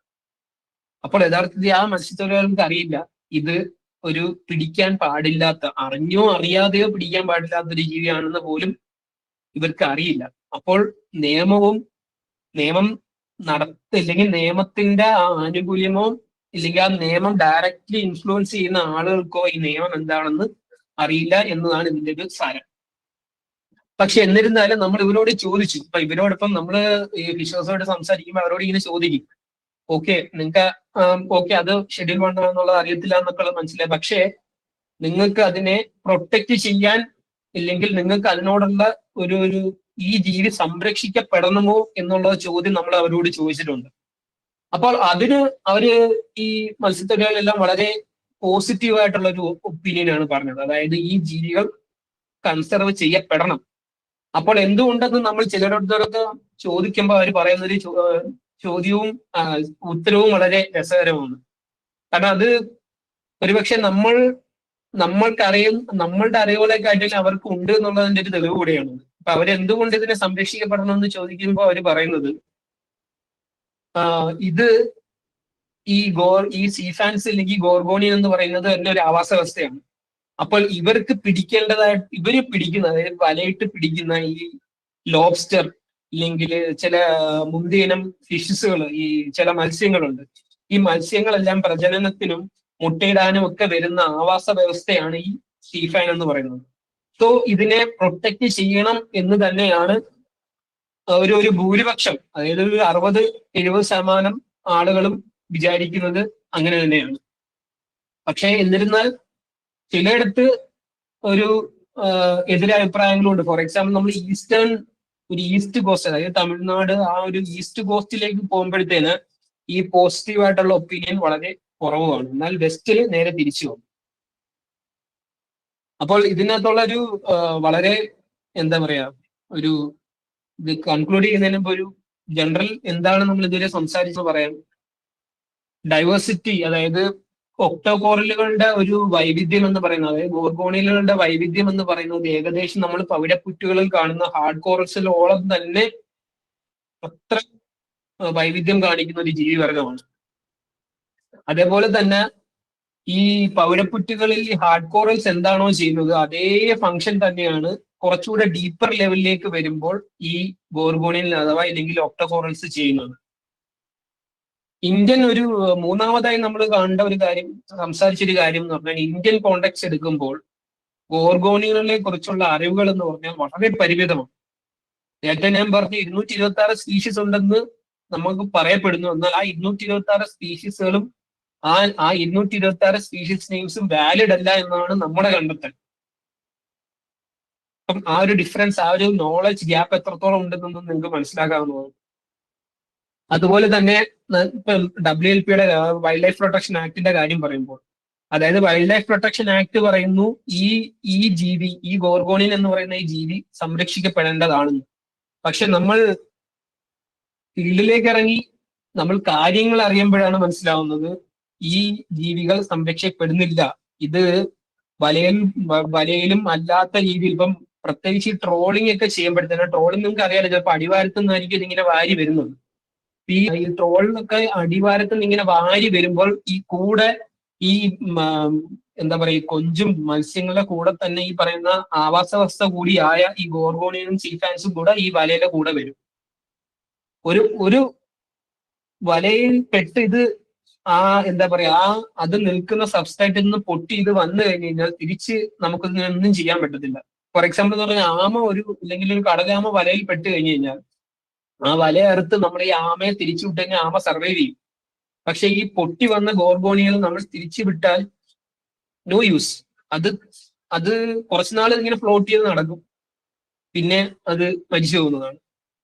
സോ വൺസ് അത് നിൽക്കുന്ന ആവാസ വ്യവസ്ഥയിൽ നിന്ന് അതിനെ എടുത്തു കഴിഞ്ഞു കഴിഞ്ഞാൽ തിരിച്ച് അത് വളരുക എന്ന് പറഞ്ഞാൽ വളരെ ബുദ്ധിമുട്ടുള്ളൊരു ഒരു പ്രക്രിയയാണ്. കുറച്ചുകൂടെ സമയമെടുത്ത് മാത്രമാണ് ഈ ജീവികൾ വളരുന്നത്. അതായത് ഇപ്പം ഒരു ചാളയൊക്കെ പോലെ ഒരു ഇയറിൽ അതിന്റെ ലൈഫ് സൈക്കിൾ കംപ്ലീറ്റ് ചെയ്യുന്ന പോലത്തുള്ള ജീവി വർഗമല്ല ഗോർഗോണിയൻ എന്ന് പറഞ്ഞത്. വർഷങ്ങൾ എടുത്തിട്ടാണ് ഒരു പക്ഷെ ആ ഒരു വലിയ ഷേപ്പിലേക്ക് അവർ എത്തുന്നത്. അപ്പം ഇതിനെ ഈ ഡിസ്റ്റർബ് ചെയ്യുന്നത് എന്തും, അതിപ്പം സീബഡിൽ നടക്കുന്ന മൈനിങ്ങുകളാവട്ടെ, ട്രോളിങ്ങുകളാവട്ടെ, എന്താവട്ടെ, ഒരിക്കൽ നശിച്ചു കഴിഞ്ഞു കഴിഞ്ഞാൽ അത് തിരിച്ചു വരിക എന്നുള്ളതെന്ന് പറഞ്ഞാൽ വളരെ ബുദ്ധിമുട്ടാണ്. അപ്പൊ എന്തായാലും നമ്മൾ ഇന്ത്യ വരെ എത്തി. ഇപ്പൊ കേരളത്തിന്റെ കാര്യവും കൂടെ, കേരളത്തിലെ ഗോർഗോണിയൻ വിശേഷങ്ങളും കൂടെ പറയാൻ നമുക്ക് നിർത്താമെന്ന് തോന്നുന്നു. അപ്പോ ഇതാണ് ഇതിന്റെ കേരള സ്റ്റോറി. കേരള സ്റ്റോറിയിൽ നമ്മുടെ ഗോർഗോണിയൻസിന്റെ അവസ്ഥ എന്താണെന്ന് ചോദിച്ചു കഴിഞ്ഞാൽ, ഇപ്പൊ ഞാൻ ഇതിന്റെ ഗവേഷണം, അതായത് എന്റെ തീസിസ്, എന്റെ PhD ചെയ്തുകൊണ്ടിരിക്കുമ്പോൾ എന്റെ അറിവിൽ ആകെ ഒറ്റ സ്പീഷീസ് ഉണ്ടായിരുന്നു എന്നാണ് എന്റെ ഒരു എന്താ പറയാ, എന്റെ ഒരു അറിവ് അങ്ങനെയായിരുന്നു. കാരണം ഞാൻ പോയടുത്ത് പൊതുവില് ഞാൻ ഒരു 0 മുതൽ 30 മീറ്റർ വരെയുള്ള സ്പീഷീസുകളെയൊക്കെ ആയിരുന്നു ഞാൻ പൊതുവില് എന്റെ തീസിസിന്റെ ഭാഗമായിട്ട് റിപ്പോർട്ട് ചെയ്തിരുന്നത്. പക്ഷെ അപ്പം അതിൽ നിന്ന് നമ്മുടെ കോഴിക്കോട്, കണ്ണൂർ, ധർമ്മടം ആ ഭാഗത്തൊക്കെ കാണുന്ന വളരെ കോമൺ ആയിട്ട് കാണുന്ന ഒരു സ്പീഷീസ് ആണിത്. സ്യൂരോപ്റ്ററ ഗോർജിയ എന്ന് പറഞ്ഞ ഒരു പിങ്ക് കളർ, പർപ്പിൾ സീഫാൻ എന്നൊക്കെ പറഞ്ഞ് കാണുന്ന ഈ ഒരു സീഫാൻ മാത്രമായിരുന്നു എനിക്ക് ജനറലായിട്ട് കേരളത്തിൽ നിന്ന് വാലിഡ് ആയിട്ട് ഉണ്ടായെന്ന് എനിക്ക് മനസ്സിലായിരുന്നു. പക്ഷേ ഈ ഇടയ്ക്ക് ഡോക്ടർ ബിജുകുമാർ സാറും പുള്ളിക്കാരൻ Kerala university department of aquatic biology and ഫിഷറീസിന്റെ ഭാഗമായിട്ട് ഇക്കോമറൈൻ പ്രൊജക്ട് എന്ന് പറഞ്ഞ വലിയൊരു പ്രൊജക്ട് വന്നിരുന്നു. അപ്പൊ അതിൽ ഒമീത് മിസ്ട്രി പോലുള്ള വളരെ എക്സ്പീരിയൻസ്ഡ് ആയിട്ടുള്ള ലോക പ്രശസ്തമായിട്ടുള്ള സ്ക്യൂബ ഡൈവേഴ്സിനെ വെച്ചിട്ട് നമ്മുടെ കൊല്ലം തൊട്ട് തിരുവനന്തപുരം വരെയുള്ള ഒട്ടുമേ എക്സ്പ്ലോർ ചെയ്യപ്പെടാത്ത കുറെ റീജിയൻസ് ഉണ്ട്. ആ റീജിയൻസിൽ ഇവര് സർവേ നടത്തി, ഡൈവിംഗ് സർവേ നടത്തിയപ്പോൾ കണ്ടെത്തിയത് നമ്മളെ ഞെട്ടിക്കുന്ന തരത്തിലുള്ള വൈവിധ്യങ്ങളാണ്. അതായത് ഒരിക്കലും കേരളത്തിൽ നിന്നോ മറ്റു സ്ഥലങ്ങളിൽ നിന്നോ റിപ്പോർട്ട് ചെയ്യപ്പെടാത്ത പല സീഫാൻസുകളും അവര് ആ ഒരു പര്യവേഷണത്തിൽ കണ്ടെത്തിയിട്ടുണ്ട്. ഈ അടുത്ത് കാണുന്ന ഈ ഒരു സീ ഫാൻ, സോറി, ഇതൊരു സീ ഫാൻ ആണ്. ഈ കാണുന്നതെല്ലാം സീ ഫാൻ ആണ്. അത് മാത്രമല്ല, നിങ്ങൾ അതിന്റെ മേളിലേക്ക് ശ്രദ്ധിച്ചു കഴിഞ്ഞാൽ നമുക്കൊരു കാര്യം മനസ്സിലാവും. മത്സ്യങ്ങൾ, ആ മേളിൽ കാണുന്ന ട്രിഗർ ഫിഷുകളാണ്. മത്സ്യവൈവിധ്യങ്ങൾ നമുക്കത് മനസ്സിലാവുന്നുണ്ടാവും. അപ്പൊ യഥാർത്ഥത്തിൽ ഇതൊരു 30 മീറ്റർ, 20-30 മീറ്ററിന് താഴേക്കൊക്കെയാണ് ഈ ഒരു ആവാസ വ്യവസ്ഥ നിങ്ങൾക്ക് കാണാൻ പറ്റുന്നത്. ഇതിൽ നിന്ന് നമുക്ക് മനസ്സിലാവും, താഴേക്ക് വരുന്തോറും അവിടുത്തെ ആവാസ വ്യവസ്ഥയെ ഇപ്പൊ സമ്പുഷ്ടീകരിക്കുന്ന ഒരു ജീവിവർഗമാണ് ഗോർഗോണിയൻസ് എന്ന് പറയുന്നത്. അപ്പൊ നേരത്തെ ഞാൻ കാണിച്ച പോലെ ആ ഫെദർ സ്റ്റാർ അതുമായിട്ട് അറ്റാച്ച് ചെയ്തിരിക്കുന്നതായിട്ട് നിങ്ങൾക്ക് കാണാൻ പറ്റും. അങ്ങനെ സ്വയം ഒരു ആവാസ വ്യവസ്ഥയായിട്ട് തന്നെ മാറുന്ന ഒരു ജീവിവർഗമാണിത്. അത് കേരളത്തിൽ നിന്ന് ഇങ്ങനൊരു ഒരു ഒരു ഒരു ഒരു സ്റ്റഡിയും വളരെ കൗതുകകരമാണ്. കാരണം നമ്മൾ ഈ ഒരു റീജിയൻ ഒട്ടുമേ പഠിച്ചിട്ടില്ല എന്നുള്ളതിന്റെ കൂടെ ഒരു തെളിവാണ്. അവിടുന്ന് എടുത്ത മറ്റൊരു പിക്ചറാണിത്. ഇതും ഒരു സീ ഫാൻ ആണ്. അതിന്റെ മേലിൽ ഒരു സ്റ്റാർ ഇരിക്കുന്നു, ശ്രദ്ധിച്ചാൽ മനസ്സിലാവും. വീണ്ടും ഒരു ഫെദർ സ്റ്റാർ, കുരൽ ഫിഷ് പോലത്തുള്ള ഒരു മത്സ്യവൈവിധ്യവും നമുക്ക് അതിന്റെ കൂടെ തന്നെ കാണാൻ പറ്റും. വളരെ രസകരം. ഈ കാണുന്നത് ഒരു സീ പെന്നാണ്. നേരത്തെ പറഞ്ഞ പോലെ തൊട്ട് കഴിഞ്ഞാൽ പെട്ടെന്ന് മണ്ണിനടിയിലേക്ക് ഊഴ്ന്നു പോകുന്ന ഒരു തരം ഒക്ടോകോറലാണ്. അങ്ങനെ ഒരുപാട് വിവിധ തരം സീ ഫാനുകൾ, ഗോർഗോണിയൽ, ഒക്ടോകോറലുകൾ ഈ ഒരു ഇക്കോമറൈൻ പ്രൊജക്ടിന്റെ ഭാഗമായിട്ട് ബിസാറിന്റെ ടീമും കണ്ടെത്തിയിട്ടുണ്ട്. ഇനി ഇത് എന്താണെന്നുള്ളത് ഇനിയും ഐഡന്റിഫൈ ചെയ്യാനിരിക്കുന്നതേ ഉള്ളൂ. കാരണം നമുക്ക് ഇതിന്റെ ഫോട്ടോസ് മാത്രമാണ് എത്തിയിരിക്കുന്നത്. ഗോർഗോണിയൻസ് അല്ലെങ്കിൽ സീ ഫാൻസ് ഐഡന്റിഫൈ ചെയ്യണമെങ്കിൽ നമുക്ക് അതിന്റെ ടിഷ്യൂസ് വേണം. ആ ടിഷ്യൂ നേരത്തെ പറഞ്ഞ പോലെ അതിന്റെ സ്ക്ലീറൈറ്റുകൾ മൈക്രോസ്കോപ്പിന് അടിയിൽ വെച്ച് ഒബ്സർവ് ചെയ്യണം. അങ്ങനെ ഒരുപാട് ഇത് കഴിഞ്ഞിട്ടുള്ള ഒരുപാട് പണികൾ വേറെയുണ്ട്. അപ്പോ ഇതിനെക്കുറിച്ച് ഞാൻ ചെയ്ത പഠനങ്ങളെ കുറിച്ചും എനിക്ക് കിട്ടിയ അറിവുകളെ കുറിച്ച് എനിക്ക് പറ്റുന്നതായ രീതിയിൽ ഞാനൊരു ഡോക്യുമെന്ററി പോലെ യൂട്യൂബിൽ അപ്ലോഡ് ചെയ്തിട്ടുണ്ട്. ഇപ്പൊ കൂടുതൽ ഇതിനെ കുറിച്ച് അറിയാൻ താല്പര്യമുള്ളവർക്ക് അത് കാണാവുന്നതാണ്. Thank you. കൂടുതൽ എന്തെങ്കിലും ചോദ്യങ്ങളൊക്കെ ഉണ്ടെങ്കിൽ ഇമെയിലായിട്ടോ അല്ലാതെയോ നിങ്ങൾക്ക് അറിയിക്കാവുന്നതാണ്. അപ്പൊ ഇടത്തെ സൈഡിൽ കാണുന്നത് എനിക്ക് വളരെ കൗതുകമുള്ളൊരു ഒരു എക്സ്പീരിയൻസ് കൂടിയായിരുന്നു. Thank you.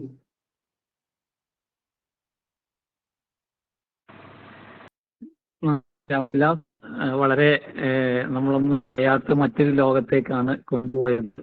ഒത്തിരി നല്ല രസകരമായ ഫോട്ടോസ് ഉണ്ടായിരുന്നു. ഈ വിഷയത്തിൽ വന്നവർക്കും കുറെ അറിവുകൾ കിട്ടിയിട്ടുണ്ടാവും. നിങ്ങളുടെ സംശയങ്ങളൊക്കെ ചോദിക്കാം. നമുക്കൊരു 15 മിനിറ്റ് അതിനുവേണ്ടി മാറ്റി വെക്കാം. ഹാൻഡ് റൈസ് ചെയ്തിട്ട് ചോദിക്കാം, അല്ലെങ്കിൽ കമന്റ് ബോക്സിൽ ചോദിക്കാവുന്നതാണ്. രാംവിലാസ്, കമന്റിൽ ചോദ്യം വന്നിട്ടുണ്ട്, 2 ചോദ്യങ്ങൾ വന്നിട്ടുണ്ട്. അതൊരു നല്ല ചോദ്യമാണ്. ഈ കളർ മോബ്സുകൾ, യെസ് ഓഫ് കോഴ്സ്. പൊതുവില് നമ്മൾ ഗോർഗോണിയൽ ടാക്സോണമി എടുക്കുമ്പോൾ കളറുകൾ അത്ര പ്രാധാന്യം നമ്മൾ കൊടുക്കാറില്ല. കാരണം എന്ന് പറഞ്ഞാൽ നേരത്തെ ഞാൻ കാണിച്ചതുപോലെ തന്നെ ആ ഒരൊറ്റ റോക്കിൽ തന്നെ ഒറ്റ സ്പീഷീസ് ആണ് പല കളറിൽ കാണപ്പെട്ടിരുന്നത്. അതുപോലെ തന്നെ തീർച്ചയായിട്ടും മോളിക്കുലർ അപ്രോച്ച് വളരെ നല്ല ഒരു അപ്രോച്ച് തന്നെയാണ്. കാരണം ഈയിടയ്ക്ക് ഒരു വളരെ വലിയൊരു സ്റ്റഡി തന്നെ US കേന്ദ്രീകരിച്ച് നടന്നിട്ടുണ്ട്. അപ്പോൾ അവര് അതിന്റെ ഹോൾ ജീനോം ചെയ്തിട്ടാണ് ആ വർക്ക് ചെയ്തിരിക്കുന്നത്. അത് നമ്മൾ ഇന്ത്യയിലേക്ക് വരിക എന്ന് പറഞ്ഞാൽ കുറച്ചുകൂടെ എക്സ്പെൻസീവ് വർക്ക് ആണ്. എന്നിരുന്നാൽ പോലും ആ ഒരു വർക്ക് വന്നതിന് ശേഷമാണ് ഗോർഗോണിയനോളുടെ അല്ലെങ്കിൽ ഒക്ടോകോറൽസിന്റെ ഹയർ ക്ലാസിഫിക്കേഷൻ കുറച്ചുകൂടെ ഒന്ന് സ്റ്റെബിലൈസ്ഡ് ആയത്. സോ തീർച്ചയായിട്ടും മോളിക്കുലർ അപ്രോച്ചുകൾ ഇതിന് വളരെ ഉപകാരപ്പെടും. അപ്പോൾ നമ്മളൊരു വർഗീകരണം ശാസ്ത്രമാണ് അല്ലെങ്കിൽ ടാക്സോണമിയാണ് ചെയ്യുന്നതെങ്കിൽ തീർച്ചയായിട്ടും മോളിക്കുലർ അതിനകത്ത് ഉൾപ്പെടുത്താൻ നമ്മൾ തയ്യാറാവണം എന്ന് തന്നെയാണ് എന്റെ അഭിപ്രായം. ഇനി ബുക്സ് ഓർ ആർട്ടിക്കിൾസ് അവൈലബിൾ? ഗോർഗോണിയലിന്റെ ഡിസ്ക്രിപ്ഷന് കേരളത്തിനെ ആസ്പദമാക്കി അങ്ങനെ ഒരു പുസ്തകമില്ല. കാരണം പൊതുവില് ഞാൻ നേരത്തെ പറഞ്ഞൊരു പ്രശ്നം എൻ്റെ അകത്തുണ്ട്. ഇപ്പൊ നമ്മൾ ഇന്ത്യൻ ആസ്പെക്റ്റിൽ തന്നെ എടുക്കുമ്പോൾ ഗോർഗോണിയലുടെ ഡിസ്ട്രിബ്യൂഷൻ പ്രശ്നം ഉണ്ടാവില്ല, പക്ഷെ ഡിസ്ക്രിപ്ഷൻ എന്ന് പറയുന്നത് വളരെ മോശമാണ്. അപ്പോൾ പലപ്പോഴും സ്പീഷീസ് എ എന്ന് പറഞ്ഞ് നമ്മുടെ അടുത്ത് പറയുന്നത് യഥാർത്ഥത്തിൽ ആ സ്പീഷീസ് എ തന്നെ ആവണം എന്നില്ല. അപ്പോ നമ്മൾ ഡിസ്ക്രിപ്ഷനിലേക്ക് പോകുമ്പോൾ അതിൻ്റെതായ പരിമിതികളുണ്ട് ഇന്ത്യൻ കോണ്ടെക്സ്റ്റിൽ തന്നെ. അപ്പൊ പിന്നെ കേരളത്തിന്റെ കാര്യവും അങ്ങനെ തന്നെയാണ്. ഇനിയും പഠനങ്ങൾ ഒരുപാട് ചെയ്യാനുള്ള ഒരു ഒരു ഒരു മേഖലയാണ് സിഫാൻസ് ഇതിന്റെ വർക്ക് എന്ന് പറഞ്ഞു കഴിഞ്ഞാൽ. സോ യെസ്, അതിനോടുള്ള എന്റെ അഭിപ്രായം അതാണ്.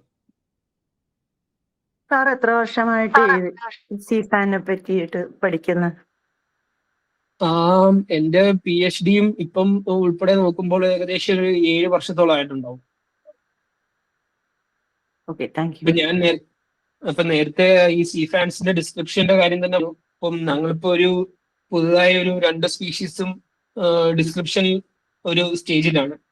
പുതുതായിട്ട് പുതിയ സ്പീഷീസ് കൊണ്ടുവരാനുള്ള ഒരു സ്റ്റേജാണ്. അപ്പൊ അതിന് തന്നെ ഏകദേശം ഞങ്ങൾക്ക് 3 വർഷം എടുത്തിട്ടുണ്ട്. ഇത് പുതിയ സ്പീഷീസ് ആണെന്ന് മനസ്സിലാക്കാൻ ഒരു 3 വർഷം എടുത്തിട്ടുണ്ട്. സോ അതുകൊണ്ട് തന്നെ നമ്മൾ പലപ്പോഴും ഈ ഡിസ്ക്രിപ്ഷനുകൾ, ഇതിന്റെ വർഗീകരണ ശാസ്ത്രം എന്ന് പറയുന്നത് കുറച്ച് ബുദ്ധിമുട്ടുള്ള പരിപാടിയാണ്. അപ്പൊ അതുകൊണ്ട് റിജിൻ ചോദിച്ചതിന് അതിന് സമാനമായിട്ടൊരു ഉത്തരം കൂടിയാണത്. അപ്പോൾ അതിന് അതിൻ്റെതായ കുറച്ച് സമയം കൂടെ എടുക്കും. പക്ഷേ നിങ്ങളെപ്പോലുള്ള ഗവേഷകർ, പുതിയ പുതിയ ഗവേഷകർ വന്നു കഴിഞ്ഞാൽ കൂടുതൽ സഹായമായിരിക്കും. ദിവ്യ ഹാൻഡ് റൈസ് ചെയ്തിട്ടുണ്ട്. ദിവ്യ, ഹലോ. ഹലോ. രാവിലെ നല്ല വർക്കാണ്. ഞാനും ഒരു ഓഷ്യൻ ഫീൽഡിലുള്ള ഒരാൾ തന്നെയാണ്. എനിക്കറിയേണ്ടത് നമ്മുടെ ഇതിന്ന് എങ്ങനെയാണ് ഇതിന്റെ ഓർഗാനിക് ഫോംസ്, അതായത് ഈ ഓർഗാനിസത്തിൽ നിന്ന് ഏതെങ്കിലുമൊക്കെയും മോളിക്യൂൾസ്, അതായത് ഇപ്പൊ സ്റ്റിറോയിഡ്സ്, ഫാറ്റി ആസിഡ്സ്, അങ്ങനെ എന്തെങ്കിലും വർക്ക് നടന്നിട്ടുണ്ടോ? തീർച്ചയായും. ഇതിൽ നിന്നും 1970 തൊട്ട് തന്നെ ഇതിന്റെ ഫാർമസ്യൂട്ടിക്കൽ യൂസുകൾ ഇതിന്റെ പഠനങ്ങൾ നടത്തിയിട്ടുണ്ട്. അതായത് ഈ പ്രോസ്റ്റാഗ്ലാൻഡിൻ ലൈക്ക് ഡെറിവേറ്റീവ്സ് എന്ന് പറഞ്ഞിട്ട് ഇതിൽ നിന്ന് അങ്ങനെ ഫാർമസ്യൂട്ടിക്കൽ ആയിട്ടുള്ള പല സ്റ്റഡീസും ഇപ്പോൾ നടക്കുന്നു. ഇന്ത്യയിൽ നിന്നും നടന്നിട്ടുണ്ട്. പക്ഷെ പ്രശ്നം എന്താന്ന് പറഞ്ഞു കഴിഞ്ഞാൽ അതിന്റെ ഒരു സ്റ്റഡി കഴിഞ്ഞ ഒരു ഇൻഡസ്ട്രിയൽ ലെവൽ വർക്കിലേക്ക് അല്ലെങ്കിൽ ഇൻഡസ്ട്രിയൽ ലെവൽ പ്രൊഡക്ഷനിലേക്ക് ഈ ഒരു വർക്കുകളും പോയിട്ടില്ല, പ്രത്യേകിച്ച് ഇന്ത്യയിൽ നിന്ന്. അതിന്റെ ഒരു കാരണം എനിക്ക് തോന്നുന്നു ഈ ഷെഡ്യൂൾ 1 സ്പീഷീസ് ആയതുകൊണ്ടായിരിക്കാം, അതിന്റെ റെസ്ട്രിക്ഷൻസ് ആയിരിക്കാം. പക്ഷെ കേരളത്തിന് ഇന്ത്യക്ക് പുറത്ത് ഇതിന്റെ യൂസുകൾ കുറച്ചുകൂടെ വ്യാപകമായിട്ട് വരുന്നുണ്ട്. അതിന്റെ പല സ്റ്റഡീസും നമുക്ക് ഗൂഗിൾ സ്കോളറിലൊക്കെ പോയി കഴിഞ്ഞാൽ കിട്ടും. ഇഷ്ടംപോലെ വർക്കുകളുണ്ട്. പ്രത്യേകിച്ച് ഇന്റർനാഷണൽ വർക്കുകൾ ഒരുപാടുണ്ട്. പിന്നെ ഇന്റർടൈഡൽ സ്പീഷീസ് ആന്ന് പറഞ്ഞല്ലോ. അപ്പോ ഇന്റർടൈഡൽ സ്പീഷീസ് ആവുമ്പോ ഇതിന് വേറെ എന്തെങ്കിലും സ്പെസിഫിക്കേഷൻ ഉണ്ടോ? അതായത് ഇപ്പോ നമുക്കിപ്പോ ഒരു പ്രഡേറ്റേഴ്സ്, പിന്നെ അതുപോലെ തന്നെ ഏതെങ്കിലും ഒരെണ്ണം കോമ്പറ്റീറ്റേഴ്സ്, അങ്ങനെ വരുന്നത് കോറൽസ് അല്ലാണ്ട് വേറെ ഏതെങ്കിലും സ്പീഷീസ് ഉണ്ടോ? ഫോർ എക്സാമ്പിൾ, ഞാനത് ഇന്റർടൈഡൽ എന്ന് പറഞ്ഞെങ്കിലും യഥാർത്ഥത്തില് ഒരു പൊതു ഓഡിയൻസ് ആയതുകൊണ്ടാണ് ഞാൻ ഇന്റർടൈഡൽ എന്ന് പറഞ്ഞത്. പക്ഷെ യഥാർത്ഥത്തിൽ ഇത് സബ്ടൈഡൽ ആണ്. അതായത് ഇന്റർടൈഡലിന്റെയും കുറച്ചുകൂടെ താഴേക്കാണ് ഇത് കൂടുതലും കാണപ്പെടുന്നത്. എന്നാലും ഇന്റർടൈഡലിൽ കാണുന്ന സ്കില്ലുണ്ട്. പക്ഷെ ഈ പറഞ്ഞ പോലെ കോമ്പറ്റീഷൻ ബേസിക്കലി കോറൽസുമായിട്ടാണ്. പക്ഷെ അതേപോലെ തന്നെ ഈ എൻക്രസ്റ്റ് ചെയ്യുന്ന, അതായത് നമ്മൾ ഈ ഗോർഗോണിയൻസ് കൂടുതലും കാണപ്പെടുന്നത് ഈ പാറകളിൽ, അതാണല്ലോ അവരുടെ മെയിൻ സൈറ്റ് എന്ന് പറഞ്ഞത്. അപ്പൊ അതിലേക്ക് പടർന്നു പിടിക്കുന്ന ഏത് ജീവിയും ഇതിന് കോമ്പറ്റീഷൻ ആണ്. അത് സ്പഞ്ചുകളാകാം, അത് ആൽഗകളാകാം. അപ്പൊ ചിലയിടത്ത് ചെല്ലുമ്പോഴത്തേക്കും നമുക്ക് കാണാൻ പറ്റും. ഇപ്പം കെരിറൈസി എന്ന് പറഞ്ഞില്ലേ, കെരിജിയ എന്ന് പറഞ്ഞിട്ടുള്ള ഒരു സോഫ്റ്റ് കോറിലുണ്ട്, ഒക്ടോകോറിലാണത്. അപ്പൊ അതിന്റെ ഈ കോളനി, അതിന്റെ ബ്രാഞ്ചുകൾക്ക് ചുറ്റും ഒരു പ്രത്യേകതരം സ്പോഞ്ചുകൾ എവിടെ പോയാലും നമുക്കത് ഇങ്ങനെ വളർന്നു പോകുന്നതായിട്ട് കാണാൻ പറ്റും. അപ്പം കോറൽസ് മാത്രമല്ല, ഇങ്ങനെ പല ജീവികളും ഇതിനോടുള്ള കോമ്പറ്റീഷൻസ് ഉണ്ട്. പിന്നെ ചില ന്യൂഡിബ്രാങ്കുകൾ ഇതിന്റെ പോളിപ്പുകളെ കഴിക്കാറുണ്ട്. അങ്ങനെ യെസ്, പലതരത്തിലുള്ള പ്രൊഡേഷൻസ്, പിന്നെ ഈ പറഞ്ഞ പോലെ കാലാവസ്ഥ വ്യതിയാനങ്ങൾ ഒക്കെ ഇതിന്റെ അതിജീവനത്തെ ബാധിക്കുന്ന ഒരു ഘടകം തന്നെയാണ്. ഇപ്പൊ നേരത്തെ പറഞ്ഞ പോലെ ഇപ്പൊ മുംബൈയിലൊക്കെ ആണെങ്കിൽ എന്തെങ്കിലും ഒരു കൺസ്ട്രക്ഷൻ, എന്തെങ്കിലും പുതിയ പ്രൊജക്ടുകളൊക്കെ വന്നു കഴിഞ്ഞാൽ വളരെ അവഗണിക്കപ്പെടുന്ന ഒരു ജീവിവർഗമാണിത്. ഉദാഹരണം, അവിടെ ഒരു കോസ്റ്റൽ റോഡ് പ്രൊജക്ട് വന്നപ്പോഴത്തേന് അവിടെ നിന്നുള്ള ഹാർഡ് കോറൽസുകളെല്ലാം ഇവര് ട്രാൻസ്പ്ലാന്റ് ചെയ്ത് വേറൊരു സ്ഥലത്തേക്ക് കൊണ്ടുപോയി. അപ്പോഴും ആ സമയത്ത് ഷെഡ്യൂൾ 1 ഉണ്ടായിരുന്ന ഗ്രൂപ്പുകൾ ഓഫ് സീ ഫാൻസ് അവിടെ ഉണ്ട്. അവരെ അതേപോലെ തന്നെ അവിടെ നിർത്തി. ഞാനൊരു 2 വർഷം കഴിഞ്ഞിട്ട് ഈ വർഷം ഞാൻ അവിടെ പോകുമ്പോഴത്തേന് ഒരു 2 സ്പീഷീസോളം അവിടുന്ന് പൂർണ്ണമായിട്ടും അപ്രത്യക്ഷമായിട്ടുണ്ട്. ഞാൻ നേരത്തെ ഒബ്സർവ് ചെയ്യുന്ന സ്ഥലങ്ങളിൽ നിന്നും അപ്രത്യക്ഷമായിട്ടുണ്ട്. അപ്പൊ തീർച്ചയായിട്ടും ഇങ്ങനത്തെ ഒരുപാട് ഘടകങ്ങൾ ഇതിന്റെ അതിജീവനത്തെ ബാധിക്കുന്നുണ്ട്. കോമ്പറ്റീഷൻസ്, ബയോളജിക്കലി ഉണ്ടാവുന്ന കോമ്പറ്റീഷൻസ് മാത്രമല്ല, ആന്ത്രോജനിക് എഫക്ട്സുകളും ക്ലൈമറ്റ് ചേഞ്ചുകളും മറ്റ് ആവാസ വ്യവസ്ഥയിൽ ഉണ്ടാവുന്ന എല്ലാ മാറ്റങ്ങളും ഇതിന്റെ അതിജീവനത്തെ ബാധിക്കുന്നുണ്ട്. ഇതിന്റെ സലൈനിറ്റി ബേസിസിൽ എന്തെങ്കിലും ഇത് വരുന്നുണ്ടോ? അതായത് ഇപ്പോ സലൈനിറ്റി ചേഞ്ചസ് ഒരു ഏകദേശം ഒപ്റ്റിമം സലൈൻസ് എന്ന് പറഞ്ഞിട്ട് വരുമല്ലോ, അത് എത്രയാ വരുന്നത്? അങ്ങനെ ഒപ്റ്റിമം എന്ന് പറയാൻ പറ്റുമോ എന്ന് എനിക്കറിയില്ല. കാരണം എന്ന് പറഞ്ഞു കഴിഞ്ഞാൽ അപ്പൊ നമ്മൾ ഈ പറഞ്ഞ പോലെ ഈ സബ് ടൈറ്റിലിൽ കാണുന്ന ഏകദേശം ഒരു 30 ഒക്കെ അടുത്ത് വരൂലേ സലൈനിറ്റി? കാരണം അത് പക്ഷെ വാട്ടർ റിസൈഡ് ചെയ്യുമ്പോഴത്തേന് ഇത് പിന്നെയും ഇല്ല. അതുപോലെ മൺസൂൺ വരുമ്പോഴത്തേന് ഈ സലൈനിറ്റി എന്ന് പറഞ്ഞാൽ വളരെ താഴേക്ക് പോകും. അപ്പോഴും അവരവിടെ സർവൈവ് ചെയ്യുന്നുണ്ട്. അതായത് എന്നെ സംബന്ധിച്ചിടത്തോളം നമ്മുടെ ഒരു ജനറൽ എന്താ പറയാ, ഒരു പെർവ്യൂസിനെ അല്ലെ ജനറൽ ലോജിക്കിനെ ഇൻവെർട്ടിബ്രേറ്റ്സിന്റെ സെയിം ഇത് തന്നെയാണ് വരുന്നത്. സലൈനിറ്റി ഡീവിയേഷൻ തന്നെയാണോ ഇതിനും സർവൈവ് ചെയ്യാൻ വേണ്ടത്? ഇല്ലില്ല. അതായത് അതാണ് ഞാൻ പറഞ്ഞത്. എന്റെ ഒരു ഒബ്സർവേഷനിൽ നിന്ന് എനിക്ക് മനസ്സിലായെന്ന് പറഞ്ഞാൽ സലനിറ്റി, ഓഫ് കോഴ്സ് സലനിറ്റി അതിനൊരു ഫാക്ടറാണ്. പക്ഷെ വളരെ എന്താ പറയുക, ഡിസൈഡിങ് ഫാക്ടർ ആണോ എന്ന് ചോദിച്ചു കഴിഞ്ഞാൽ എനിക്ക് അതിൻ്റെ അകത്തൊരു ഡൗട്ട്. കാരണം അതുവരെ നമ്മൾ വിചാരിച്ചിരുന്നത് ഈ പറഞ്ഞ സീ ഫാൻസുകൾ കൂടുതലും കാണപ്പെടുന്നത് ഡീപ്പർ റീജിയൻസിലാണ്. ഓഫ് കോഴ്സ് വേർ സലിനിറ്റി എന്ന് പറഞ്ഞാൽ ഓൾമോസ്റ്റ് സ്റ്റേബിൾ ആയിട്ട് നിൽക്കുന്ന സ്ഥലങ്ങളിലാണ്. പക്ഷെ ഈ പറഞ്ഞ പോലെ സൈഡുകളിലും ഇന്റർടൈഡൽ റീജിയൻസിലേക്ക് വരുമ്പം ഈ സലിനിറ്റിയിൽ നല്ല ഫ്ലക്ച്വേഷൻസ് ആണ് വരുന്നത്. പ്രത്യേകിച്ച് മൺസൂൺ ഒക്കെ എത്തുമ്പോൾ നല്ല ഫ്ലക്ച്വേഷൻസ് വരുന്നുണ്ട്. അപ്പൊ അവിടെ സർവൈവ് ചെയ്യുന്നുണ്ട്. ഒരു 20 to 36 വരെ വരുന്നുണ്ട്. അതെ. ഇപ്പം അങ്ങനെ അതാ പറഞ്ഞത്, നമുക്കപ്പോഴും ഒരു ഒപ്റ്റിമം സലിനിറ്റി എന്ന് പറയാവുന്ന ഒരു അവസ്ഥ ഇല്ല എന്നാണ് എനിക്കിപ്പം ഈ ഒരു സിറ്റുവേഷൻ വെച്ചിട്ട് എനിക്ക് പറയാൻ പറ്റുന്നത്. പക്ഷെ ഡീപ്പർ റീജിയൻസിൽ അത് ദിവ്യ പറഞ്ഞ പോലെ അതൊരു തീർച്ചയായിട്ടും അതൊരു ഫാക്ടർ തന്നെയായിരിക്കും. പക്ഷെ ഈ സബ് ടൈഡൽ, അതായത് നമ്മളെ പൊതു ലോജിക്കിന് അത് എന്താ പറയാ ക്വസ്റ്റ്യൻ ചെയ്യുന്ന ഒരു കാര്യം കൂടെയാണ്. കാരണം എന്ന് പറഞ്ഞു കഴിഞ്ഞാൽ സലിനിറ്റി മാത്രമല്ല, ഈ ഒരു റീജിയനിലേക്ക് നമുക്കറിയാമല്ലോ, ഈ മുംബൈ എന്ന് പറയുന്നത് ഒരു കോസ്മോപൊളിറ്റൻ സിറ്റിയാണ്. അപ്പൊ സിറ്റിയിലുള്ള എല്ലാ മാലിന്യങ്ങളും നേരെ തള്ളുന്നത്, ഡംപ് ചെയ്യുന്നത് കടലിലേക്കാണ്. അപ്പൊ നമുക്കവിടെ ചെല്ലുമ്പോൾ തന്നെ അറിയാം, വളരെ പൊള്യൂട്ടഡും വളരെ മേർക്കിയും വളരെ സെഡിമെന്റേഷൻ വളരെ കൂടിയതായിട്ടുള്ള ഒരു സിറ്റുവേഷൻ ആണ്. അപ്പോൾ അങ്ങനെയുള്ള ഒരു സിറ്റുവേഷനിൽ സാധാരണഗതിയിൽ ഈ പോളിപ്പുകളൊക്കെ ചത്തുപോകേണ്ടതാണ്. കാരണം ഒന്നെങ്കിൽ ഈ പോളിപ്പുകളിലേക്ക് ഈ അഴുക്ക് വന്ന് അടിയുകയും, ഇല്ലെങ്കിൽ ഇവർക്ക് ആവശ്യത്തിന് ആഹാരം കിട്ടാതാവുകയും ഒക്കെ ഉള്ള ഒരു സിറ്റുവേഷനിലാണ് ഇവർ സർവൈവ് ചെയ്യുന്നത്. അപ്പം എഗെയിൻസ്റ്റ് ഓൾ ലോജിക്കാണ് ഇവരവിടെ സർവൈവ് ചെയ്യുന്നത്. അപ്പം ഈ സലിനിറ്റിയുടെ കാര്യം പറയുമ്പോഴും ഒരു ജനറൽ പെർവ്യൂവിനെ അവർ എന്താ പറയാ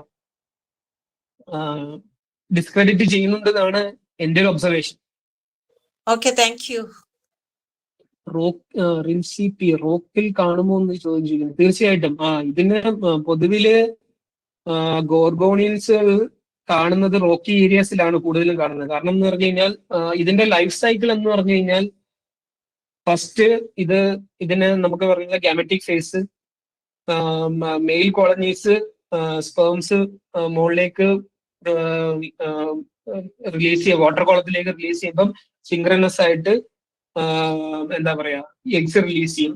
ഇല്ലെങ്കിൽ എഗ്സ് റിലീസ് ചെയ്യാതെ ഈ സ്പേമുകൾ കറക്റ്റ് വന്ന് ഈ കോളനിയിലേക്ക് വീഴുന്ന പല രീതികളുണ്ട് ഇതിൽ. എങ്ങനെ ഇരുന്നാലും ഈ ഗാമറ്റിക് ഫേസ് കഴിഞ്ഞ് ഇതൊരു സെല്ല് ഫെർട്ടിലൈസേഷൻ കഴിഞ്ഞിട്ട് ഇതിന്റെ അടുത്ത ലൈഫ് സൈക്കിൾ സ്റ്റേജ് എന്ന് പറയുന്നത് ഒരു ലാർവയാണ്, പ്ലാനുല ലാർവ എന്ന് പറയും. അത് പൊതുവിൽ നൈഡേറിയയിൽ കോമൺ ആയിട്ട് കാണുന്ന ഒരു ലൈഫ് സൈക്കിൾ സ്റ്റേജ് ആണ്. ഈ പ്ലാനുല ലാർവയെ കുറച്ചു നേരം സ്വിം ചെയ്തിട്ട് അതിന് പറ്റിയ ഏതെങ്കിലും സബ്സ്ട്രേറ്റുകളിലേക്ക് ഇത് പോയി അറ്റാച്ച് ചെയ്യും. അതിൽ കൂടുതലും ഇങ്ങനത്തുള്ള ഹാർഡ് സബ്സ്ട്രേറ്റുകളിലാണ് ഇരിക്കുന്നത്. അപ്പൊ തീർച്ചയായിട്ടും റോക്കി ആയിട്ടുള്ള സബ്സ്ട്രേറ്റ് തന്നെയാണ് അത് പ്രിഫർ ചെയ്യുന്നത്. ആ റോക്കിലേക്ക് അറ്റാച്ച് ചെയ്യുകയും ആ അറ്റാച്ച് ചെയ്ത് ആ പ്ലാനില്ല ഫസ്റ്റ് ഒരു പ്രൈമറി പോളിപ്പായിട്ട് മാറുകയും ചെയ്യും. ആ പ്രൈമറി പോളിപ്പാണ് പിന്നെ ബ്രാഞ്ചുകൾ ബഡ് ചെയ്ത് നമ്മൾ നേരത്തെ കാണുന്ന സീഫാൻ പോലത്തുള്ള വലിയ സ്ട്രക്ചറുകൾ ആകുന്നു. അപ്പൊ തീർച്ചയായിട്ടും റോക്കിൽ ആണ് പ്രധാനമായും സീഫാൻസുകൾ കാണുന്നത്. ഒരു ക്വസ്റ്റ്യനും കൂടി ഉണ്ട്. നമ്മളിപ്പോ ഓക്കെ. ഇതിന്റെ സീ ഫാൻസ് ഒക്കെ കളക്ട് ചെയ്യണം എന്നുണ്ടെങ്കിൽ അല്ലെങ്കിൽ ഇതിന്റെ സ്റ്റഡി നടത്തണം എന്നുണ്ടെങ്കിൽ നമ്മൾ എന്തൊക്കെയാണ് ഇപ്പോ ബയോളജിക്കൽ മറ്റേ നാഷണൽ ബയോഡൈവേഴ്സിറ്റി ബോർഡിന്റെ പെർമിഷൻ അങ്ങനെ എന്തെങ്കിലും എടുക്കണം എന്നുണ്ടോ? അതായത് ഞാൻ ഗവേഷണം ചെയ്ത സമയത്ത് ഞാൻ പറഞ്ഞല്ലോ, അപ്പം ഇത് എല്ലാ ഗോർഗോണിയലും, അതായത് ആ അന്നത്തെ ക്ലോസ് അനുസരിച്ച് 2001 മുതലുള്ള ക്ലോസ് അനുസരിച്ചിട്ട് എല്ലാ ഓൾ ഗോർഗോണിയൻസ് പ്രൊട്ടക്റ്റഡ് ആയിരുന്നു. ഷെഡ്യൂൾ 1 പാർട്ട് 4A പ്രൊട്ടക്റ്റഡ് ആയിരുന്നു. പക്ഷെ ഇപ്പോഴത്തെ പുതിയ അമെന്റ്മെന്റ് അനുസരിച്ച് 2022 ശേഷം ഈ ഗോർഗോണിയൻസ്, അതായത് ഒക്ടോഗോറൽസ് തന്നെ 5 ഗോർഗോണിയൻ ഫാമിലികൾ മാത്രമേ ഈ പ്രൊട്ടക്റ്റീവ് സ്റ്റാറ്റസിൽ വരുന്നുള്ളൂ. അപ്പോൾ ഒരു ലീഗൽ ഒരു ടെക്നിക്കാലിറ്റി വെച്ച് നോക്കുമ്പോൾ ഈ 5 ബാക്കി എല്ലാ ഫാമിലികളും പിന്നെ ഒരു 10-30 ഫാമിലീസ് ഇനിയുണ്ട്. അപ്പൊ ആ ഫാമിലീസ് വരുന്ന gorgonians technically and legally protected status വരുന്നില്ല. അപ്പോ ആ ഒരു ഫാമിലി അല്ലെങ്കിൽ എനിക്ക് തോന്നുന്നു നമുക്ക് സ്വാഭാവികമായിട്ടും ചെയ്യാവുന്ന ബാക്കി എന്താ പറയാ ജീവികളിൽ റിസർച്ച് ചെയ്യുന്ന പോലെ അതേ ക്രൈറ്റീരിയ തന്നെ ഇതിനും ആപ്ലിക്കബിൾ ആവുള്ളൂ. അല്ലെങ്കിൽ ആ പ്രൊട്ടക്റ്റീവ് സ്പീസ്, ഫോർ എക്സാമ്പിൾ എലിസിലിഡെ പോലൊരു ഫാമിലിയിലാണ് വർക്ക് ചെയ്യാൻ താല്പര്യം, തീർച്ചയായിട്ടും എന്താ പറയാ വൈൽഡ് ലൈഫ് പ്രൊട്ടക്ഷൻ ആക്ടിൽ വരുന്നത് കൊണ്ട് തന്നെ അതത് എന്താ പറയാ റീജിയണൽ ഫോറസ്റ്റ് ഓഫീസിലും അതേപോലെ തന്നെ അവിടുന്ന് ministry of environment and forest സയൻസിലും പോയിട്ട് അവര് ഫോറസ്റ്റ് ആൻഡ് ക്ലൈമറ്റ് ചേഞ്ച് അവിടെ പോയിട്ട് അവിടുന്ന് തിരിച്ച് ഒരു പെർമിഷൻ നമുക്ക് കിട്ടിയാൽ മാത്രമേ വർക്ക് ചെയ്യാൻ പറ്റൂ. പക്ഷെ അല്ലെങ്കിൽ എനിക്ക് തോന്നുന്നു ഇവിടെ ഞാൻ മനസ്സിലാക്കിയ ലീഗാലിറ്റി എങ്ങനെയാണ് 5 ഫാമിലീസ് മാത്രമാണ് ഉണ്ടെന്നാണ് ഇപ്പോഴത്തെ പുതിയ അമെന്റ്മെന്റ് പറയുന്നത്. അപ്പോൾ ബാക്കി എല്ലാ ഫാമിലീസിലും നമുക്ക് വർക്ക് ചെയ്യാം, സ്വാഭാവികമായിട്ട് വർക്ക് ചെയ്യാം, വലിയ റെസ്ട്രിക്ഷൻസ് ഇല്ലാതെ വർക്ക് ചെയ്യാം എന്നാണ് എനിക്ക് മനസ്സിലായിട്ടുള്ളത്. ഇതിൻ അങ്ങനെ തന്നെയല്ലേ വൈൽഡ് ലൈഫ് പ്രൊട്ടക്ഷൻ ആക്ടിൽ ഇൻക്ലൂഡഡ് അല്ല എങ്കിൽ അങ്ങനെ എടുക്കാം എന്നാണ് എനിക്ക് തോന്നുന്നത്. അപ്പൊ ഞാൻ വർക്ക് ചെയ്യുന്ന സമയത്ത് എനിക്ക് പെർമിഷൻ എടുക്കണമായിരുന്നു. അപ്പോൾ ഓരോ സ്ഥലങ്ങളിൽ പോകുമ്പോഴും പെർമിഷൻ എടുക്കണമായിരുന്നു. അപ്പൊ ചില സ്ഥലങ്ങളിൽ നമുക്ക് കിട്ടിയിട്ടുമില്ല. കിട്ടിയ പെർമിഷനുകൾ വെച്ചിട്ടാണ് നമ്മൾ വർക്ക് ചെയ്യുന്നത്. അപ്പൊ അതിന്റെ ഇഷ്യൂസും കാര്യങ്ങളൊക്കെ നമുക്കറിയാലോ. ഓരോരുത്തും പോകുമ്പം എങ്ങനെയാണ് പെർമിഷൻസ്, എന്തൊക്കെ രീതിയിൽ ആണ് നമുക്ക് പെർമിഷൻ കിട്ടുന്നത് എന്നൊക്കെ നമുക്കറിയാലോ. അപ്പം ചിലയിടത്തൊക്കെ നമുക്ക് പെർമിഷൻ പ്രസന്റ് ചെയ്യേണ്ടതായിട്ട് വന്നിട്ടുണ്ടായിരുന്നു. പോയി റിസർച്ചിന്റെ ഒരു പ്രസന്റേഷൻ വേണമെന്ന് ഫോറസ്റ്റ് ഡിപ്പാർട്ട്മെന്റ് പറഞ്ഞിട്ടുണ്ടായിരുന്നു. ചിലയിടത്ത് നമുക്ക് വേണ്ടി വന്നില്ല. അതിന്റെ ഒരു പ്രപ്പോസലും കാര്യങ്ങളും അയച്ചിട്ട് തന്നെ അപ്പോൾ അവര് തന്നെ അതിന്റെ ഒരു ശാസ്ത്രീയ വശങ്ങളും സ്ക്രൂട്ടണിയൊക്കെ കഴിഞ്ഞ് നമുക്ക് അല്ലാതെ പെർമിഷൻ തന്നിട്ടില്ല.